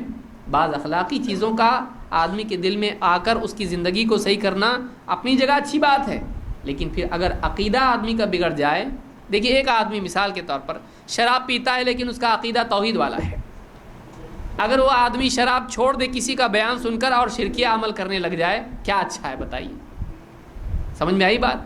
آدمی کیا دیکھتا ہے, دیکھو اس کی شراب چھوٹ گئی نا, شراب چھوٹ گئی, یہ نہیں دیکھتا اس کا عقیدہ بگڑ گیا. عقیدہ بگڑ گیا وہ دیکھ, کیونکہ جہنم میں آدمی نکلے گا, شرابی نکلے گا, زناکار نکلے گا, چوری کرنے والا نکلے گا جہنم سے توحید کی وجہ سے، لیکن شرک تھا، شراب نہیں پیتا تھا، زنا نہیں کرتا تھا، چوری نہیں کرتا تھا، جوا نہیں کھیلتا تھا، شرک کرتا تھا، کبھی نہیں نکلے گا جہنم سے۔ ہمارے نزدیک آج کون سی چیز اہم ہے اور کون سی کم اہم ہے ہم تمیز بھول چکے ہیں۔ لہٰذا ہمارے بعض نوجوان بچے اور بعض بڑے بھی بعض اوقات اس کی کیوں نہیں سننا، اس کی کیوں نہیں سننا، اپنے علماء جو ہیں اس کی مت سنو اس کی مت سنو کرتے ہیں، اس لیے بولتے ہیں ان کا کچھ جاتا نہیں ہے۔ آپ ان کو کوئی ڈونیشن دیتے ہو؟ کیوں نہیں بولتے آپ کو؟ اس لیے بولتے ہیں کہ تمہاری آخرت خراب ہوگی۔ وہ جانتے ہیں آج اچھی بات کر رہا ہے، اخلاق پہ بول رہا ہے، اس پہ بول رہا ہے، اس پہ بول رہا ہے، اچانک یہ آدمی غلط ہے، یہ آدمی غلط ہے، یہ آدمی کل کو آپ کو ایسی چیز دے گا جس سے آپ کا عقیدہ اور منہج خراب ہو جائے گا۔ آپ اپنے بچے کو بولتے ہیں دیکھو بیٹا اسکول جا رہے، راستے میں کوئی بھی آدمی اگر کوئی چاکلیٹ دے نہیں لینا، نہیں لینا اس سے۔ کیوں بولتے آپ؟ اس لیے بولتے ہیں کہ وہ آدمی چاکلیٹ دکھا کے بچے کو اغوا کر سکتا ہے۔ یہی معاملہ ہے، آپ جو بچوں کے سلسلے میں آپ اپنے بچے کو سکھا رہے، خود کیوں نہیں سیکھ رہے؟ وہ دکھائے گا چاکلیٹ لیکن آپ کو لے جائے گا، آپ کا دین لے جائے گا، آپ کا دین لے جائے گا۔ دکھانے کی چیز کچھ اور ہوتی ہے، اس کے بعد آدمی کچھ اور دیتا ہے، یاد رکھیں اس بات کو۔ تو اس حدیث سے بات معلوم ہوتی کہ بعد کے دور میں ایسے لوگ آئیں گے جو نئی نئی باتیں پیش کریں گے، اور آج بھی لوگ دیکھیے کیا ہے، یاتونکم من الاحادیث بما لم تسمعوا، ایسی باتیں لے کر آئیں گے جو تم نے نہیں سنی ہوں گی، تم نے بھی نہیں، تمہارے باپ دادا نے بھی نہیں۔ بعض اوقات آدمی کیا کہتا ہے، وہ نئی نئی بات بولتا ہے، اپنے علماء تو وہی بات واپس بولتے ہیں۔ یہ نئی جو باتیں ہیں یہی تو بھیانک چیزیں ہیں۔ اگر قرآن و سنت کی بات کوئی آدمی بول رہا ہے تو پھر وہ صحیح ہے، لیکن نئے قصے، نئی باتیں، نئے نئے معاملات، آدمی نئی تحقیق، بعض اوقات ایسی تحقیق میں پیش کر رہا ہوں جو 1400 سال میں کسی بھی عالم نے پیش نہیں کی، ماشاءاللہ۔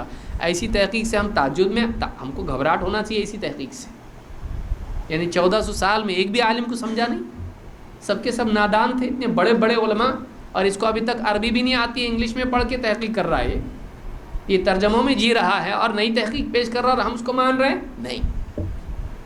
یاد رکھیں اس بات کو، بہت دھیان دیں، یہ سب سے بڑا فتنہ اس دور کا ہے۔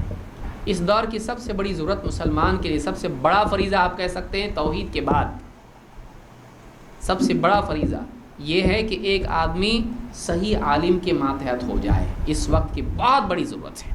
اللہ کے نبی صلی اللہ علیہ وسلم کیا فرماتے ہیں؟ اللہ کے رسول صلی اللہ علیہ وسلم فرماتے ہیں، ابو ذر رضی اللہ تعالیٰ کی حدیث سے کہتے ہیں، کنت امشی مع رسول اللہ صلی اللہ علیہ وسلم، میں اللہ کے رسول صلی اللہ علیہ وسلم کے ساتھ چلا جا رہا تھا، فقال لغی، آپ حدیث سنیں، یہ حدیث مسند احمد کی اور حدیث صحیح ہے، آپ نے فرمایا لغیر الدجال اخوفنی علی امتی، اپنی امت پر مجھے ایک چیز دجال سے بھی زیادہ خوف والی محسوس ہوتی ہے، مجھے ایک چیز کا ڈر اپنی امت پر دجال سے بھی زیادہ ہے۔ کیا ہے؟ قالها ثلاثا، 3 بار آپ نے کہا، اپنی امت کے بارے میں مجھے ایک چیز کا ڈر ہے، دجال سے بھی زیادہ ڈر ہے۔ کیا ہے؟ قال قلت یا رسول اللہ ما هذا الذي غیر الدجال اخوفک علی امتک، صحابی کہتے ہیں میں نے پوچھا اللہ کے رسول وہ کیا چیز ہے جو اپنی امت کے بارے میں آپ جس کے معاملے میں دجال سے بھی زیادہ یعنی ڈر رکھتے ہیں، کیا چیز ہے وہ؟ قال ائمۃ مضلین، گمراہ کرنے والے امام، گمراہ کرنے والے لیڈر، گمراہ کرنے والے رہبر، یہ جو ہے میری امت کے سلسلے میں مجھے دجال سے بھی زیادہ ان کا خوف ہے۔ کوئی بھی آدمی کھڑا ہو جائے، قوم کا رہبر بن جائے، میرے پیچھے چلو، میں نئی تحقیق پیش کر رہا ہوں، میں داعی ہوں، میں بتا رہا ہوں یہ دیکھو دین ہے، اور کسی عالم نے تم کو، آج کل دیکھیے بہت سارے لوگ ایسا کہہ رہے ہیں، یہ چیزیں میں پیش کر رہا ہوں، کسی عالم نے تم کو نہیں بتایا ہوگا، عالم چھپاتے ہیں، یہ لو میں بتا رہا ہوں۔ کیا بتا رہا ہے وہ؟ صحیح ہے غلط ہے؟ آدمی کے اندر چونکہ تجسس ہوتا ہے، کوئی عالم کہتا مت سنو اس کی، تو اور زیادہ چاہت پیدا ہوتی۔ کسی بچے کو آپ کہیے مت دیکھو ادھر، تو خود جا کے دیکھ کے آئے گا، بچپن سے اس کے اندر ہے وہ۔ عالم اگر منع کر دے تو وہی کرے گا، سنے گا۔ اور کتنے لوگ آج انٹرنیٹ کے اوپر دعوت دینے والے کھڑے ہو گئے ہیں، نہ ان کا کوئی مائی باپ ہے، نہ کوئی ان کا تربیت کرنے والا، نہ کوئی ان کا سکھانے والا، کھڑے ہو کر لوگوں میں دین کی دعوت دے رہے ہیں۔ کسی علماء کی تربیت ان کو نہیں، کسی علماء کی طرف سے اجازت ان کو نہیں ہے۔ یہاں وہاں سے پڑھ لیا اور اپنی تحقیق پیش کرنا شروع کر دی. لوگوں کو سننے میں اچھا لگتا ہے کیونکہ نئی نئی باتیں وہاں سے ملتی ہیں. یہ نئی باتیں بڑی خطرناک ہوتی ہیں. نئی باتیں بڑی خطرناک. دین پرانا ہے, نیا اس میں کچھ آنے والا نہیں ہے. وہی جو سلف ہمارے بتاتے آئے وہی دین ہے, بس نیا کچھ نہیں اس کے اندر آنے والا ہے. لیکن ایک آدمی بنا کے اپنی طرف سے کوئی چیزیں پیش کرے لوگوں کے سامنے, گمراہی کا دروازہ کھولتا ہے. لہٰذا اس حدیث سے بات معلوم ہوئی کہ بعض گمراہ کرنے والے ائمہ, گمراہ کرنے والے رہبر بعد میں آئیں گے, اور اللہ کے نبی صلی اللہ علیہ وسلم نے پہلے سے ان کے بارے میں خبردار کیا ہے. اسی طرح سے شیطان کا بھی فتنہ ہے. شیطان کا بھی فتنہ, اور بہت بڑا فتنہ یہ فی ذاتی ہی, کیونکہ باقی سارے فتنوں کا پیدا کرنے والا یہی ہے. جتنی بھی گمراہی کے راستے ہیں ان کی طرف بلانے والا اصلاً شیطان ہے, کبھی کسی کے ذریعے سے کبھی کسی کے ذریعے سے. اللہ تعالیٰ فرماتا ہے یا بنی آدم لا یفتننکم الشیطان کما اخرج ابویکم من الجنہ. اے بنی آدم, کہیں شیطان تم کو فتنے میں نہ ڈال دے. شیطان بھی کیا کرتا ہے, فتنے میں ڈالتا ہے. لا یفتننکم الشیطان کما اخرج ابویکم من الجنہ, کہیں شیطان تم کو فتنے میں مبتلا نہ کر دے جیسا تمہارے ماں باپ کو جنت سے نکلوا دیا. جنت سے تمہارے ماں باپ کو نکلوا دیا, آدم علیہ السلام اور حضرت حوا کو. ينزع عنهما لباسهما ليريهما سوآتهما. کیا کیا, ان سے ان کے لباس اتروا دیے اور ان کی چھپانے کی جگہ ایک دوسرے پر ظاہر کر دی. انہم یراکم ہوا وقبیلہ من حیث لا ترونہم. وہ اور اس کا قبیلہ تم کو وہاں سے دیکھتے ہیں جہاں سے تم اس کو نہیں دیکھ سکتے. اس آیت میں اللہ تعالیٰ نے بتلا دیا کہ شیطان کہیں تم کو فتنے میں نہ ڈال دے, ویسا ہی جیسے تمہارے ماں باپ کو ڈالا اور انہیں جنت سے نکلوا دیا. کیسے؟ شیطان کیا کرتا ہے, جس سے اللہ نے منع کیا ہے اسی کی دعوت دیتا ہے, اس کو خوبصورت بنا کے پیش کرتا ہے. جس چیز سے اللہ تعالیٰ نے منع کیا اس پیڑ کے قریب مت جاؤ, شیطان آ کے کہے گا یہ پیڑ بہت زبردست ہے, یہ اس کا پھل کھاؤ گے تم فرشتے بن جاؤ گے, تم کو بادشاہت ملے گی, ہمیشہ کی زندگی ملے گی تم کو. یہ کوئی معمولی پھل نہیں ہے, بہت بڑا پھل ہے, یہ بہت اچھا پھل ہے, بہت عمدہ جنت کا پھل ہے, جنت میں شر ہو سکتا ہے کیا, کھاؤ. اسی طرح سے جس سے اللہ منع کرے شیطان کیا کرے گا, اس کی طرف لے جائے گا. شیطان کا کام یہ ہے. لہٰذا یہ شیطان کا فتنہ کیا ہوتا ہے, منکرات کو مزین کر کے پیش کرنا. منکرات کو, قوالی کہے گا کیا اس میں رسول کی محبت ہے, بھائی قوالی اچھی چیز ہے, اگر قوالی سے رسول کی محبت پیدا ہوتی تو اچھی بات ہے نا. آپ کے 100 بیان سے نہیں ہوئی, ایک قوالی سے پیدا ہو گئی. میں اتنے بیان سنا علماء کے, نہیں توبہ کیا, لیکن میری توبہ سنا تو میں توبہ کر لیا, ہے نا. ہاں, شیطان کیا کرے گا, منکر ہے, یہ اچھا ہے, یہ اس کو پسند کر رہا ہے. کتنی ساری خرافات ہیں, خیر کے نام پر اس برائی میں مبتلا کرے گا. اولیاء اللہ کی محبت کے نام پر قبروں پر سجدے کروائے گا, رسول کی محبت کے نام پر بدعتیں کروائے گا. دین کی دعوت کے نام پر آدمی دین میں بدعت نکالنا اور دین کی تحریف کے راستے پر ڈال دے گا. وہ دکھائے گا یہ اچھا ہے, اس کو خیر بنا کے پیش کرے گا, لیکن اس خیر تک پہنچنے کا راستہ غلط دکھائے گا. مقصد اچھا بتائے گا, وہ دور کی منزل اچھی بتائے گا, دیکھو وہ, لیکن اس کا راستہ کیا کرے گا, غلط راستہ چلائے گا. یہ شیطان کا طریقہ ہے, مقصد اچھا دینا, راستہ غلط بتانا. نوح علیہ السلام کی قوم کے ساتھ کیا کیا, نوح علیہ السلام کی قوم کے لیے کیا کیا اس نے, لوگوں کو بتایا دیکھو تمہارے بزرگ ہیں, ان کی مورتیاں بنا کے اپنی مجلسوں میں رکھو گے, ان کی بیٹھک کی جگہ پہ رکھو گے, اس کو دیکھ کے تمہارا ایمان تازہ ہوگا, دینداری تمہارے اندر آئے گی. تمہارے پوروج ہیں, ان کو یاد رکھو, ان کو دیکھ کے تمہارے اندر دین کا جذبہ پیدا ہوگا, جذبہ دین کا پیدا ہوگا. اب پہلی نسل سے کروایا, اگلی نسل کو کیا بتلایا, یہی تو تھے جن کے ذریعے بارش ہوتی تھی, یہی تو تھے جن کے ذریعے اولاد ملتی تھی, یہی تو وسیلہ ہیں, ان کی عبادت کرو اللہ راضی ہوگا. ان کو شرک پر ڈال دیا ہے. خوارج کو آپ دیکھیے, جتنے بھی فرقے گمراہ نکلے آپ دیکھیے, ان کے سامنے خیر ہوتی ہے لیکن راستہ شر ہوتا ہے. اسلام میں منزل بھی خیر والی ہونا چاہیے اور راستہ بھی خیر والا ہونا چاہیے. مقاصد اور وسائل دونوں صحیح ہونا چاہیے, صرف مقصد اچھا ہو کے نہیں چلتا ہے. اکثر گمراہ فرقوں کے بارے میں آپ کو ایک بات ملے گی, ان کا مقصد اچھا ہوتا ہے لیکن مقصد تک پہنچنے کا راستہ نبی اور صحابہ سے ہٹ کے ہوتا ہے. ہماری دعوت یہ ہے, کہ منزل صحیح ہونا چاہیے، جنت، اللہ کی رضا، آخرت کی کامیابی، رستہ نبی والا ہونا چاہیے، رستہ صحابہ والا ہونا چاہیے، ما انا علیہ واصحابی، جس پر میں اور میرے صحابہ ہیں وہی راستے پہ چلنے والے جنت میں جائیں گے۔ اکثر غلطی راستے کے بارے میں ہوتی، منزل کے بارے میں اکثر غلطی نہیں کرتا آدمی، یہ بہت بڑی بات ہے جس کو یاد رکھیے آپ۔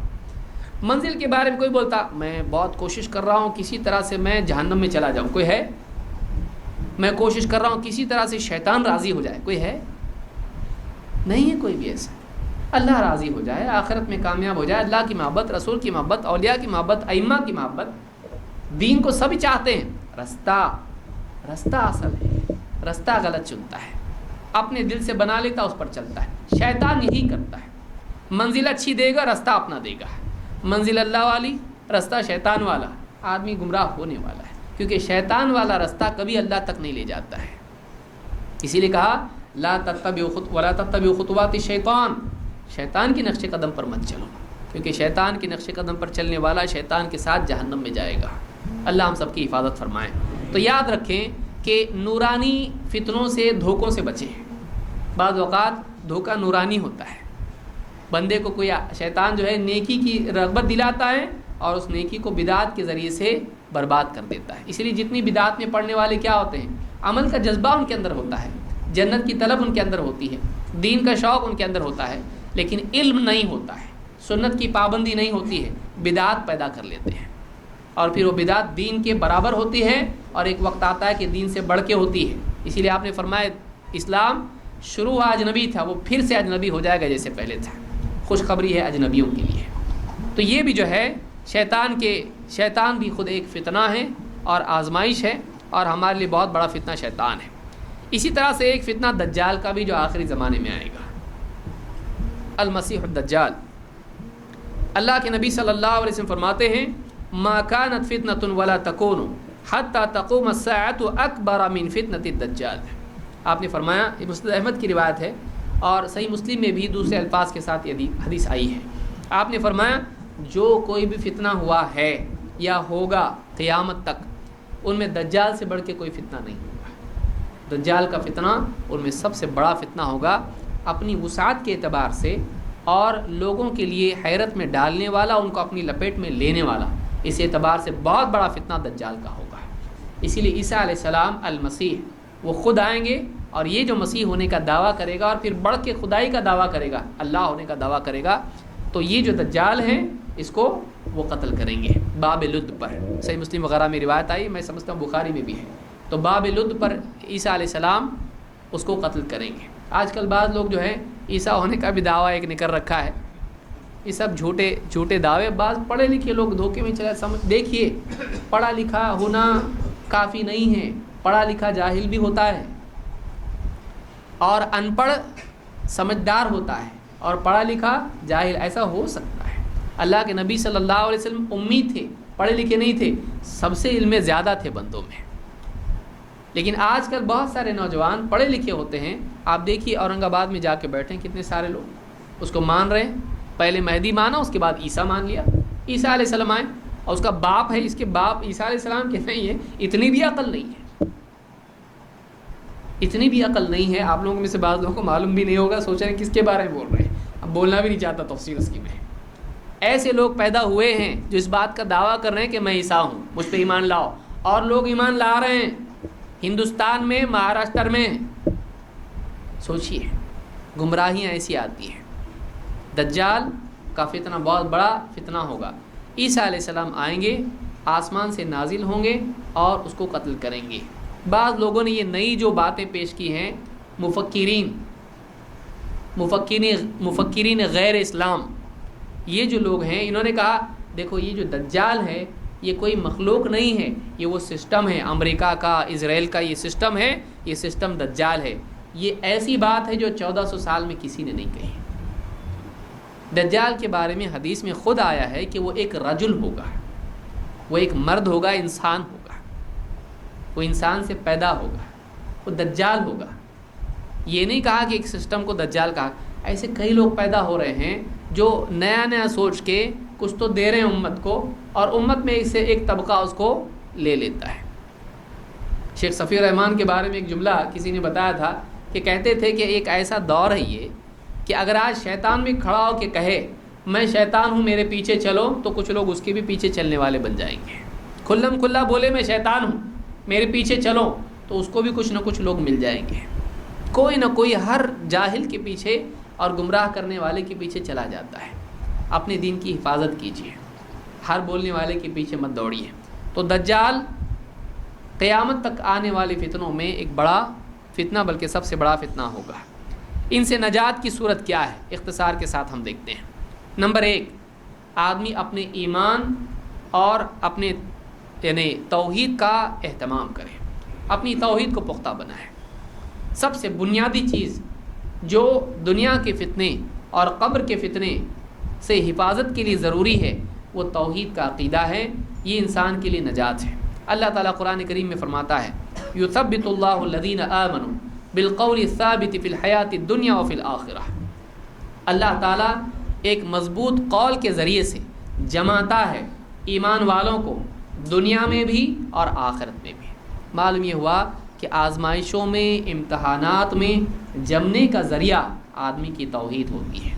وہ مضبوط بات کیا ہے؟ ایک مضبوط پختہ بات کیا ہے؟ لا الہ الا اللہ، اشہد ان لا الہ الا اللہ و اشہد ان محمد رسول اللہ۔ یہ جو کلمہ ہمارا ہے، شہادتین جس کو ہم کہتے ہیں، اس کو آدمی پختہ کرے۔ لا الہ الا اللہ، اللہ کے سوا کوئی عبادت کے لائق نہیں، محمد رسول اللہ، محمد صلی اللہ علیہ وسلم اللہ کے رسول ہیں۔ لا الہ الا اللہ، اللہ کے سوا کسی کی عبادت نہیں، محمد رسول اللہ، اللہ کی عبادت اس میں طریقہ محمد صلی اللہ علیہ وسلم کے سوا کسی کا نہیں۔ یہ دو چیزیں اگر پکڑ لے آدمی زندگی میں، وہ ساری شرکیات اور بدعات سے، انحرافات سے محفوظ ہو جائے گا۔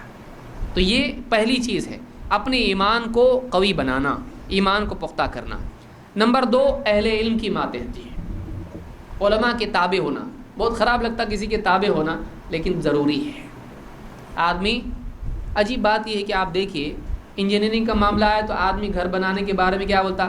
ایکسپرٹ سے پوچھنا چاہیے۔ ڈاکٹر کا معاملہ ہو، وہ یہ نہیں بولتا ہٹ جاؤ میں علاج کرتا، نہیں بولتا۔ کیا بولتا ہے؟ اچھے سے اچھے ڈاکٹر کے پاس جائیں گے۔ لیکن جیسے ہی دین کا معاملہ آتا ہے، حتیٰ کہ آپ دیکھیے جوتے بنانے کے معاملے میں اپنے جوتے خود نہیں سیتا، کیا کرتا ہے؟ اس کے ایکسپرٹ کے پاس لے جاتا ہے۔ سائیکل، گاڑی، موٹر کچھ بھی ہو، اس کے ایکسپرٹ کے پاس۔ جیسے دین کا معاملہ آتا ہے، ہر آدمی اس کے اندر ایکسپرٹ بن جاتا ہے۔ ایسا کیوں ہے بھائی؟ دین میں بھی تو کوئی ایکسپرٹ ہونا چاہیے۔ دین کے معاملات میں گہرا علم رکھنے والے آدمی ان کے تابع اپنے آپ کو بنائے، ان سے پوچھے، ان کی بات کے مطابق عمل کرے۔ یہ بھی نہ کرے کہ جیسے مال میں جاتا ہے ویسے علماء کے ساتھ معاملہ کرے کہ کون سے عالم اپنے حساب سے بولیں گے۔ یہ بھی نہیں کرنا۔ آج یہ بھی لوگ کرتے ہیں، 4-5 عالم سے اس وقت تک کہ پوچھتے رہیں گے جب تک کہ کوئی نہ کوئی اس کی ہمدردی کا فتویٰ دے دے۔ ایسا بھی نہیں کرنا چاہیے۔ علماء سے پوچھے، خاص طور سے ان علماء سے جو اس میدان کا اور زیادہ گہرائی کے ساتھ علم رکھتے ہیں۔ مثلا تفسیر کا علم ہے، اس کا ماہر ہے، فقہ کا ماہر ہے، حدیث کا علم ہے، اس کا ماہر ہے، تاریخ اور سیرت اس کے معاملے میں اس کا ماہر۔ جو آدمی جس میدان کا ماہر ہے اس سے آدمی پوچھے، اپنی عقل چلا کے دین کے معاملے میں فتوے نہ نکالے۔ اللہ کے نبی صلی اللہ علیہ وسلم فرماتے ہیں ان اللہ لا ينزع العلم بعد ان اعطاكموه انتزاعا ولكن ينتزع منهم ما قبض العلماء بعلمه۔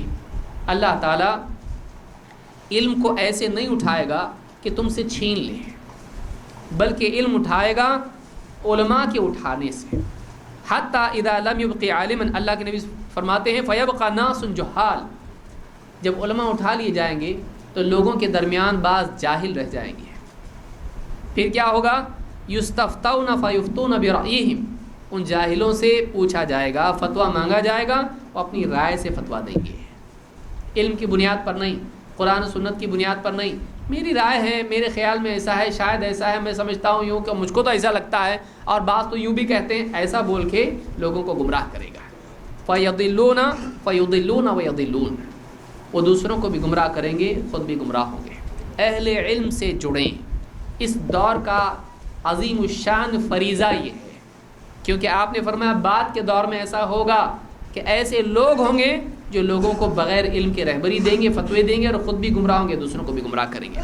اس حدیث کو امام البخاری اور مسلم دونوں نے روایت کیا ہے۔ حسن بصری رحمۃ اللہ علیہ کا ایک قول ہے، اس کو آپ یاد رکھیں. اس کو حافظ ابو نعیم نے حلیۃ الاولیاء میں روایت کیا ہے. فرماتے ہیں، اور بہت ہی عمدہ بات ہے، سلف کا کلام بہت مختصر ہوتا ہے لیکن بہت بڑی بات اس میں ہوتی ہے.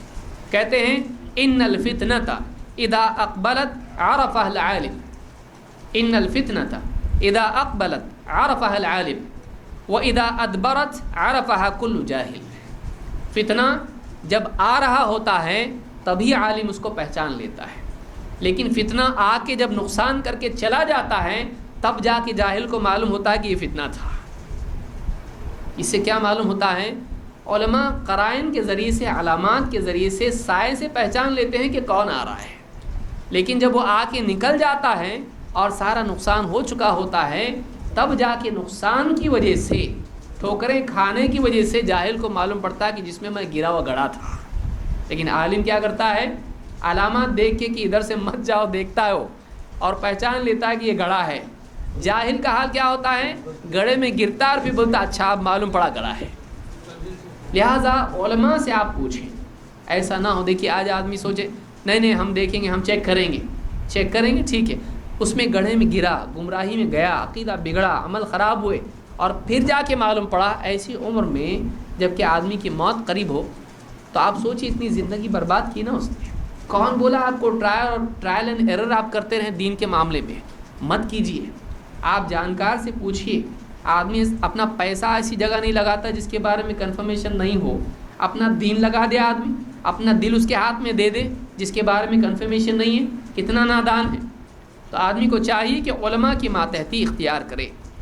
نمبر 3، قرآن و سنت اور سلف کے منہج کی پیروی. قرآن و سنت کا اہتمام. اللہ کے نبی صلی اللہ علیہ وسلم کے صحابی کہتے ہیں، ابو شریح الخزائی کہتے ہیں، خرج علینا رسول اللہ صلی اللہ علیہ وسلم وقال ابشروا وابشروا. ہمارے پاس اللہ کے رسول صلی اللہ علیہ وسلم تشریف لا اور کہا خوشخبری سن لو، خوشخبری سن لو. الیس تشہدون اللہ الہ الا اللہ وانی رسول اللہ.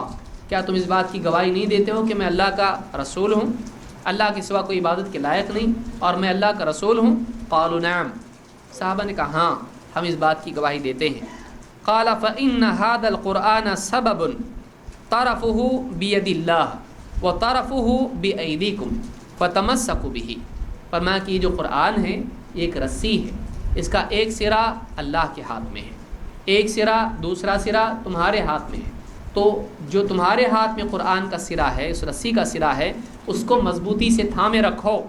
فإنکم لن تضلوا وَلَن تَهْلِكُوا اب بَعْدَهُ أَبَدًا.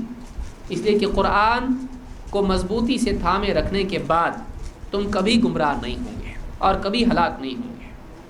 معلوم یہ ہوا کہ گمراہی سے بچنے کے لیے اور انجام کے طور پر ہلاکت سے بچنے کے لیے یہ ضروری ہے کہ مسلمان قرآن کو تھامے رہیں، قرآن کا مطالعہ کریں، قرآن کی تفسیر پڑھیں، قرآن کو سمجھنے کی کوشش کریں اور باتیں لیں تو قرآن کریم کی دلیل کی روشنی میں.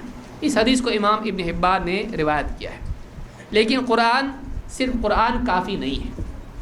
صرف قرآن کافی ہے؟ نہیں. قرآن کافی ہوتا تو اللہ صرف قرآن بھیجتا، رسول نہیں بھیجتا.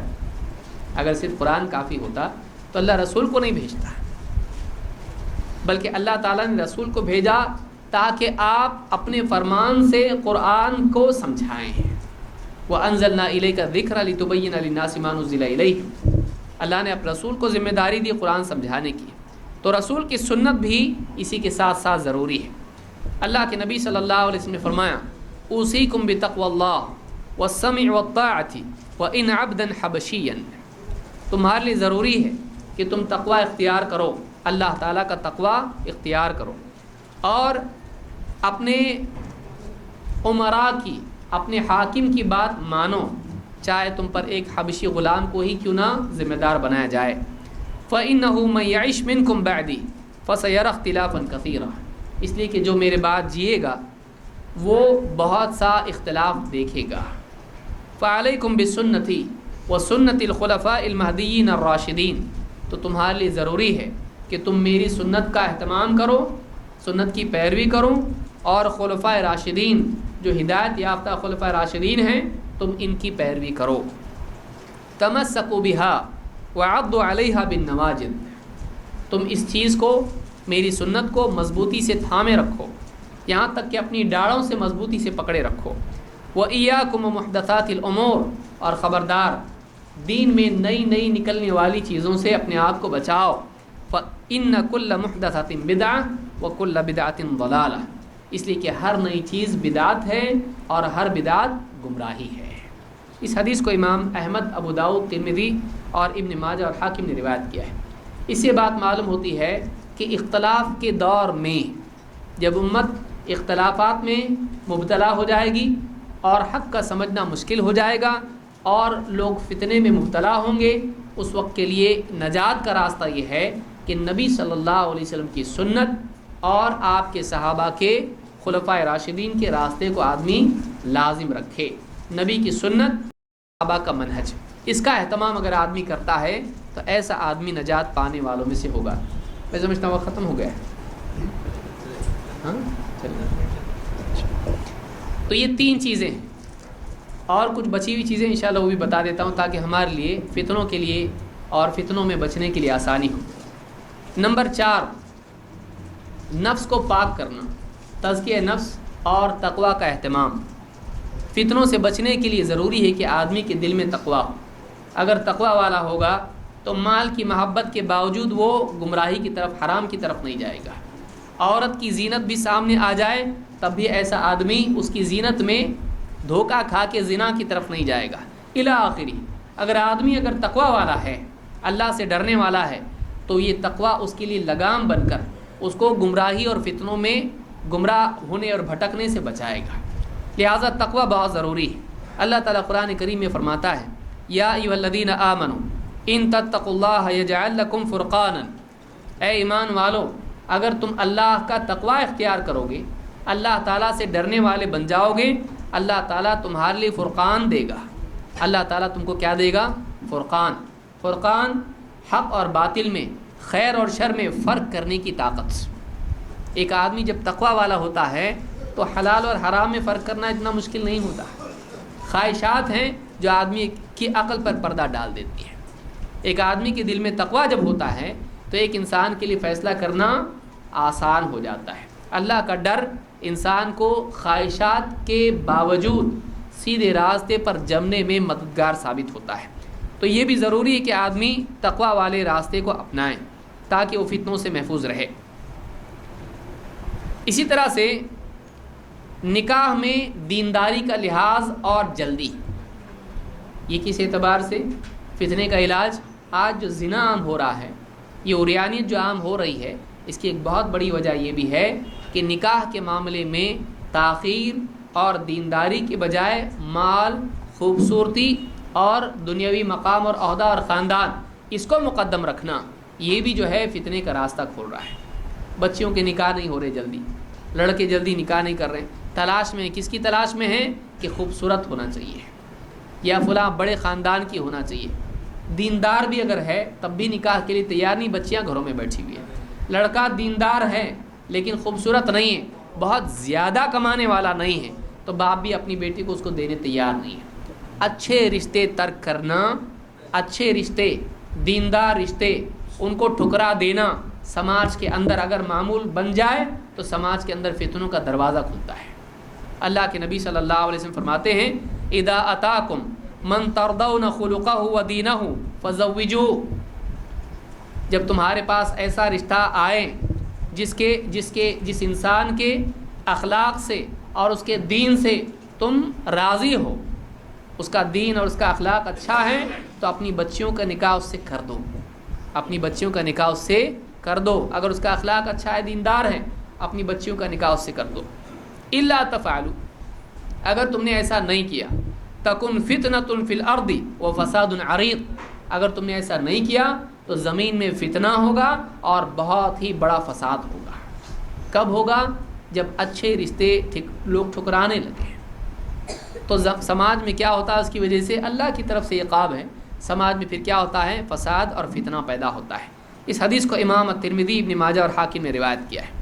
اسی طرح سے فتنوں کے دور میں نجات کے لیے ہے کہ ایک آدمی عبادات کا اہتمام خصوصی طور پر کرے، عبادتوں کو پکڑے۔ آپ دیکھیے آج جو دنیا میں فتنے ہو رہے ہیں ہوٹلوں میں بیٹھ کے ان پہ ڈسکس کرنا کوئی نتائج نکالتا ہے؟ نہیں۔ ایران میں ایسا ہو رہا، عراق میں ایسا ہو رہا، سعودی میں ایسا ہو رہا، لوگ اسی میں مشغول ہیں اور اپنے اوقات کو برباد کریں، کوئی واٹس ایپ پہ، کوئی ہوٹل میں، کوئی مسجدوں کے اندر، کوئی باہر۔ آدمی اپنے اوقات کو عبادات میں لگائے۔ کیوں؟ اس لیے کہ اللہ کے نبی صلی اللہ علیہ وسلم کے صحابی بتلاتے ہیں کان النبی صلی اللہ علیہ وسلم اذا حزبہ امر صلی، اللہ کے نبی صلی اللہ علیہ وسلم کو جب فکر کے حالات پیش آتے تو آپ نماز کی طرف متوجہ ہوتے ہیں۔ آپ کی زندگی میں کبھی بھی آزمائش آئے، آپ کی زندگی میں کبھی بھی مصیبتیں آئیں، امتحان کا دور آپ کے لیے آئے، آپ اللہ کی طرف متوجہ ہوں۔ اللہ کے بغیر آپ کو اس امتحان سے کوئی پار نہیں کرا سکتا ہے، اس مصیبت سے اللہ کے سوا آپ کو کوئی نکال نہیں سکتا ہے۔ اگر اللہ تعالیٰ محافظ ہو جائے تو آدمی محفوظ ہے، اللہ تعالیٰ اس کا ساتھ چھوڑ دے ساری دنیا مل کے بھی بچا نہیں سکتی اس کو، غرق ہونے سے، گمراہ ہونے سے، ڈوبنے سے کوئی بچا نہیں سکتا ہے۔ لہٰذا مصیبتیں یا جب بھی فتنے آزمائش آدمی کے اوپر آئیں، آدمی فوراً اللہ کی طرف متوجہ ہو۔ اسی سلسلے میں ایک اور حدیث ہم کو بتلاتی ہے کہ فتنوں کے دور میں عبادت کی طرف متوجہ ہونا چاہیے، اللہ کی عبادات کا اہتمام کرنا چاہیے۔ آپ صلی اللہ علیہ وسلم فرماتے ہیں العبادۃ فی الفتنۃ کالہجرۃ الی، العبادۃ فی الفتنہ، فتنوں کے دور میں، فتنے کے دور میں عبادت کا اہتمام کرنا ایسا ہے جیسے میری طرف ہجرت کرنا۔ کتنی بڑی بات ہے، فتنے کے دور میں عبادت کرنا ایسا ہے جیسے میری طرف ہجرت کر کے آنا۔ ایک آدمی مکہ سے ہجرت کر کے مدینہ چلا جائے، نبی صلی اللہ علیہ وسلم کی طرف ہجرت کر کے آدمی جائے، کتنی بڑی فضیلت کی چیز ہے۔ تو فتنوں کے دور میں عبادات کا اہتمام ایسا ہے جیسے ایک آدمی ہجرت کر کے نبی صلی اللہ علیہ وسلم کی طرف جائے۔ یہ مسند احمد کی روایت ہے اور صحیح مسلم میں بھی اسی کے معنی میں ایک حدیث موجود ہے۔ تو آپ عبادات کا اہتمام کریں، قرآن کی تلاوت ہے، ذکر و اذکار کا اہتمام ہے، نمازوں کا اہتمام ہے، روزوں کا اہتمام ہے، آدمی عبادات کا اہتمام کرے۔ کیوں؟ اس لیے کہ یہی تو اصل زندگی کا مقصد ہے۔ وَمَا خَلَقْتُ الْجِنَّ وَالْإِنسَ إِلَّا لِيَعْبُدُونَ، اور عبادت ہے جو اللہ تعالیٰ کی نصرت اور کفایت کا ذریعہ بنتی ہے۔ اللہ نے کیا فرمایا قرآن میں؟ أَلَيْسَ اللَّهُ بِكَافٍ عَبْدَهُ، أَلَيْسَ اللَّهُ بِكَافٍ عَبْدَهُ، کیا اللہ اپنے بندے کے لیے کافی نہیں؟ کیا اللہ اپنے بندے کے لیے، عبد کے لیے کافی نہیں؟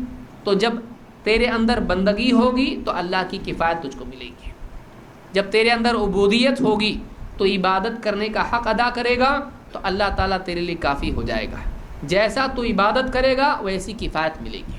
تو معلوم ہوا کہ فتنوں کے دور میں اللہ کی حفاظت اور مدد کی زیادہ ضرورت ہوتی ہے، تو آدمی اپنی بندگی کو پختہ کرنے کے لیے اللہ کی عبادات کا اہتمام کرے، اپنے اوقات کو ضائع کرنے کی بجائے۔ اسی طرح سے صبر کا اہتمام کرے، اپنے مزاج میں صبر پیدا کرے۔ فتنوں میں اکثر ہوتا یہ ہے کہ آدمی جذباتی ہو جاتا ہے اور جذبات میں آ کر کچھ بھی بڑے بڑے قدم اٹھا لیتا ہے اور بعد میں پچھتاتا ہے۔ کوئی مصیبت آتی ہے، کوئی امتحان آ جاتا ہے، جلد بازی آدمی کرتا ہے۔ آدمی قدم اٹھانے میں تحقیق کرے، علماء سے رائے مشورہ کرے، اور اسی طرح سے ان معاملات میں قدم اٹھانے میں آدمی جذبات کی بجائے علم کو ترجیح دے۔ لیکن اگر آدمی صبر نہیں کرتا ہے، برداشت نہیں کرتا، آپ دیکھیے دنیا میں سیاسی حالات بگڑ رہے ہیں، نوجوان کچھ تو کرنا چاہیے، کچھ تو کرنا چاہیے، صحیح ہے کرنا چاہیے، صبر کرنا چاہیے۔ لیکن نوجوانوں میں کیا مزاج ہوتا ہے؟ جو حالات سیاسی بگڑ رہے ہیں دنیا میں، ہم کو بھی کوئی سیاسی حل اس کا چاہیے، ہم کو بھی کوئی جنگی حل اس کا چاہیے، ہم کو بھی کوئی پاور والا حل اس کا چاہیے۔ بعض اوقات ایسے حالات میں آدمی کے لیے کچھ نہ کرنا کرنے سے بہتر ہوتا ہے، کرنا آدمی کے لیے مزید مصیبت کے دروازے کھولتا ہے۔ تو آپ دیکھیے اللہ کے نبی صلی اللہ علیہ وسلم کیا فرماتے ہیں؟ آپ فرماتے ہیں ان من ورائکم زمان صبر، تمہارے آگے آنے والا دور صبر کا دور ہے، صبر کا زمانہ ہے جس میں صبر کی ضرورت ہوگی۔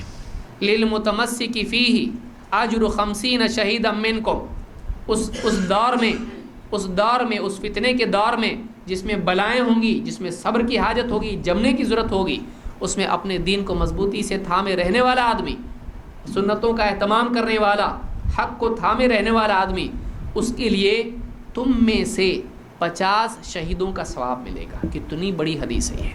اس حدیث کو امام طبرانی نے روایت کیا اور شیخ الالبانی نے اس کو صحیح کہا ہے۔ صحابہ نے پوچھا اللہ کے رسول ان میں کے 50 یا ہم میں کے 50؟ کہا تم میں کے 50۔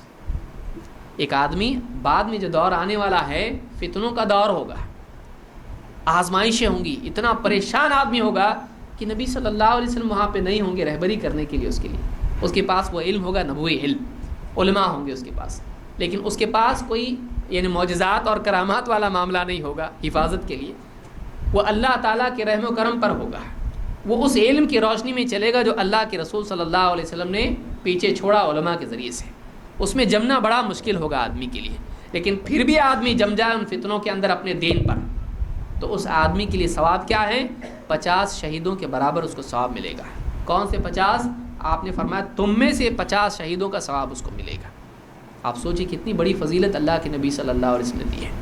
لہٰذا بعد کے دور میں فتنوں میں آدمی ڈٹا رہے اپنے دین پر، وہ اپنے آپ کو صبر کرنے والا بنائے، وہ دین پہ تکلیف آئے برداشت کر لے، مال کے اعتبار سے، سماج کے اعتبار سے، طاقت کے اعتبار سے، کسی بھی اعتبار سے دین پر ڈٹا رہے، تکلیف برداشت کر لے، وہ فقر و فاقہ برداشت کرے، حرام کی طرف نہ جائے، وہ سماج کا دباؤ برداشت کر لے، سماج سے دین کے معاملے میں کمپرومائز کر کے بدعت اور شرکیات میں نہ جائے۔ وہ آدمی برداشت کرنے والا سکھاتا ہے، میں بیان نہیں کر سکتا ہوں، میں اس کو اپنی گاڑی پر لے کے جا سکتا ہوں۔ ایک عالم ہے وہ دین کی خدمت کر رہا ہے، میں نہیں کر سکتا، اتنا میرے پاس علم نہیں ہے، ٹھیک ہے میں اس عالم کے لیے معاش کا راستہ ہموار کروں گا، میں اس کی بات کو لے کر نشر کرنے والا بنوں گا، جو میں کر سکتا وہ میں کروں۔ امر بالمعروف اور نہی عن المنکر دین کے دعوت کے اور دین کی تبلیغ کے کام میں مدد کرنا۔ آج حال یہ ہو گیا کہ لوگ اپنی دنیا میں اتنے مگن ہیں، مولوی صاحب کر رہے ہیں نا، کرتے رہو، ہم تمہارے ساتھ ہیں۔ ہم تمہارے ساتھ ہیں کا مطلب یہ ہے کہ ہم تمہارے بس دعا کریں گے، باقی تم جانو، تمہارا معاش جانے، تمہارا کام جانے، تم جانو۔ نہیں، تعاون کرنا چاہیے۔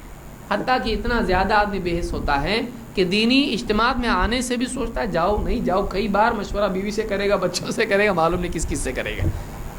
آدمی کو چاہیے کہ وہ شریک ہو، اپنے ہر اعتبار سے اس میں ہاتھ لگائے، اجتماعات ہوں یا چھوٹا ہو بڑا ہو جو بھی ہو، دین کی خدمات، جو بھی کتاب چھپ رہی ہے اس میں آدمی تعاون کرے، کوئی ویب سائٹ اہل حق کا ہے اس میں تعاون کرے، جو بھی صورتیں ہماری دعوت کے لیے۔ فتنے کا دور ہے، علم جتنا عام ہوگا اتنا اچھا۔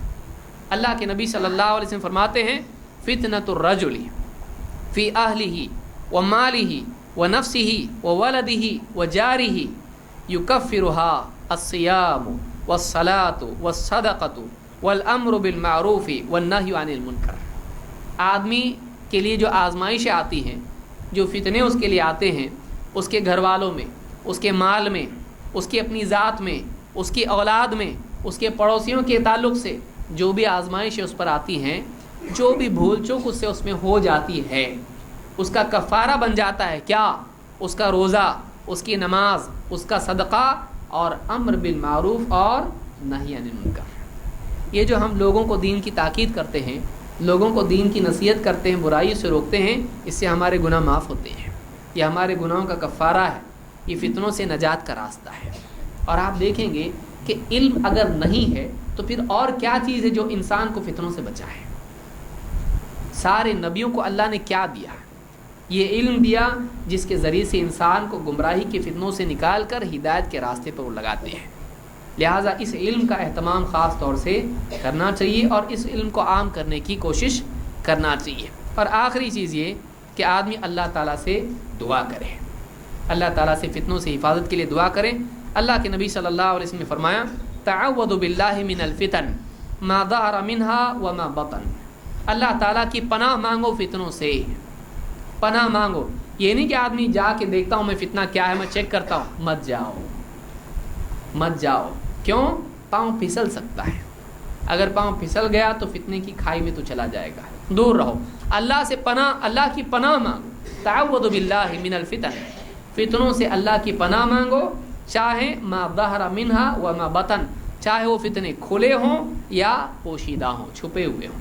بعض فتنے ایسے ہوتے جن کا برا ہونا، جن کا شر ہونا، جن کا گمراہی ہونا ایک دم کھل کے سامنے ہوتا ہے، کبھی نہیں بھی ہوتا ہے، کبھی ایسا لگتا ہے یہ شاید اچھا ہے، اس میں کوئی پرابلم نہیں ہے، لیکن جیسے جیسے وقت گزرتا جاتا ہے، پودے کا جب پیڑ بنتا ہے تو معلوم پڑتا ہے کہ یہ پھل زہریلا ہے، یہ فتنہ ہے، یہ خیر نہیں ہے۔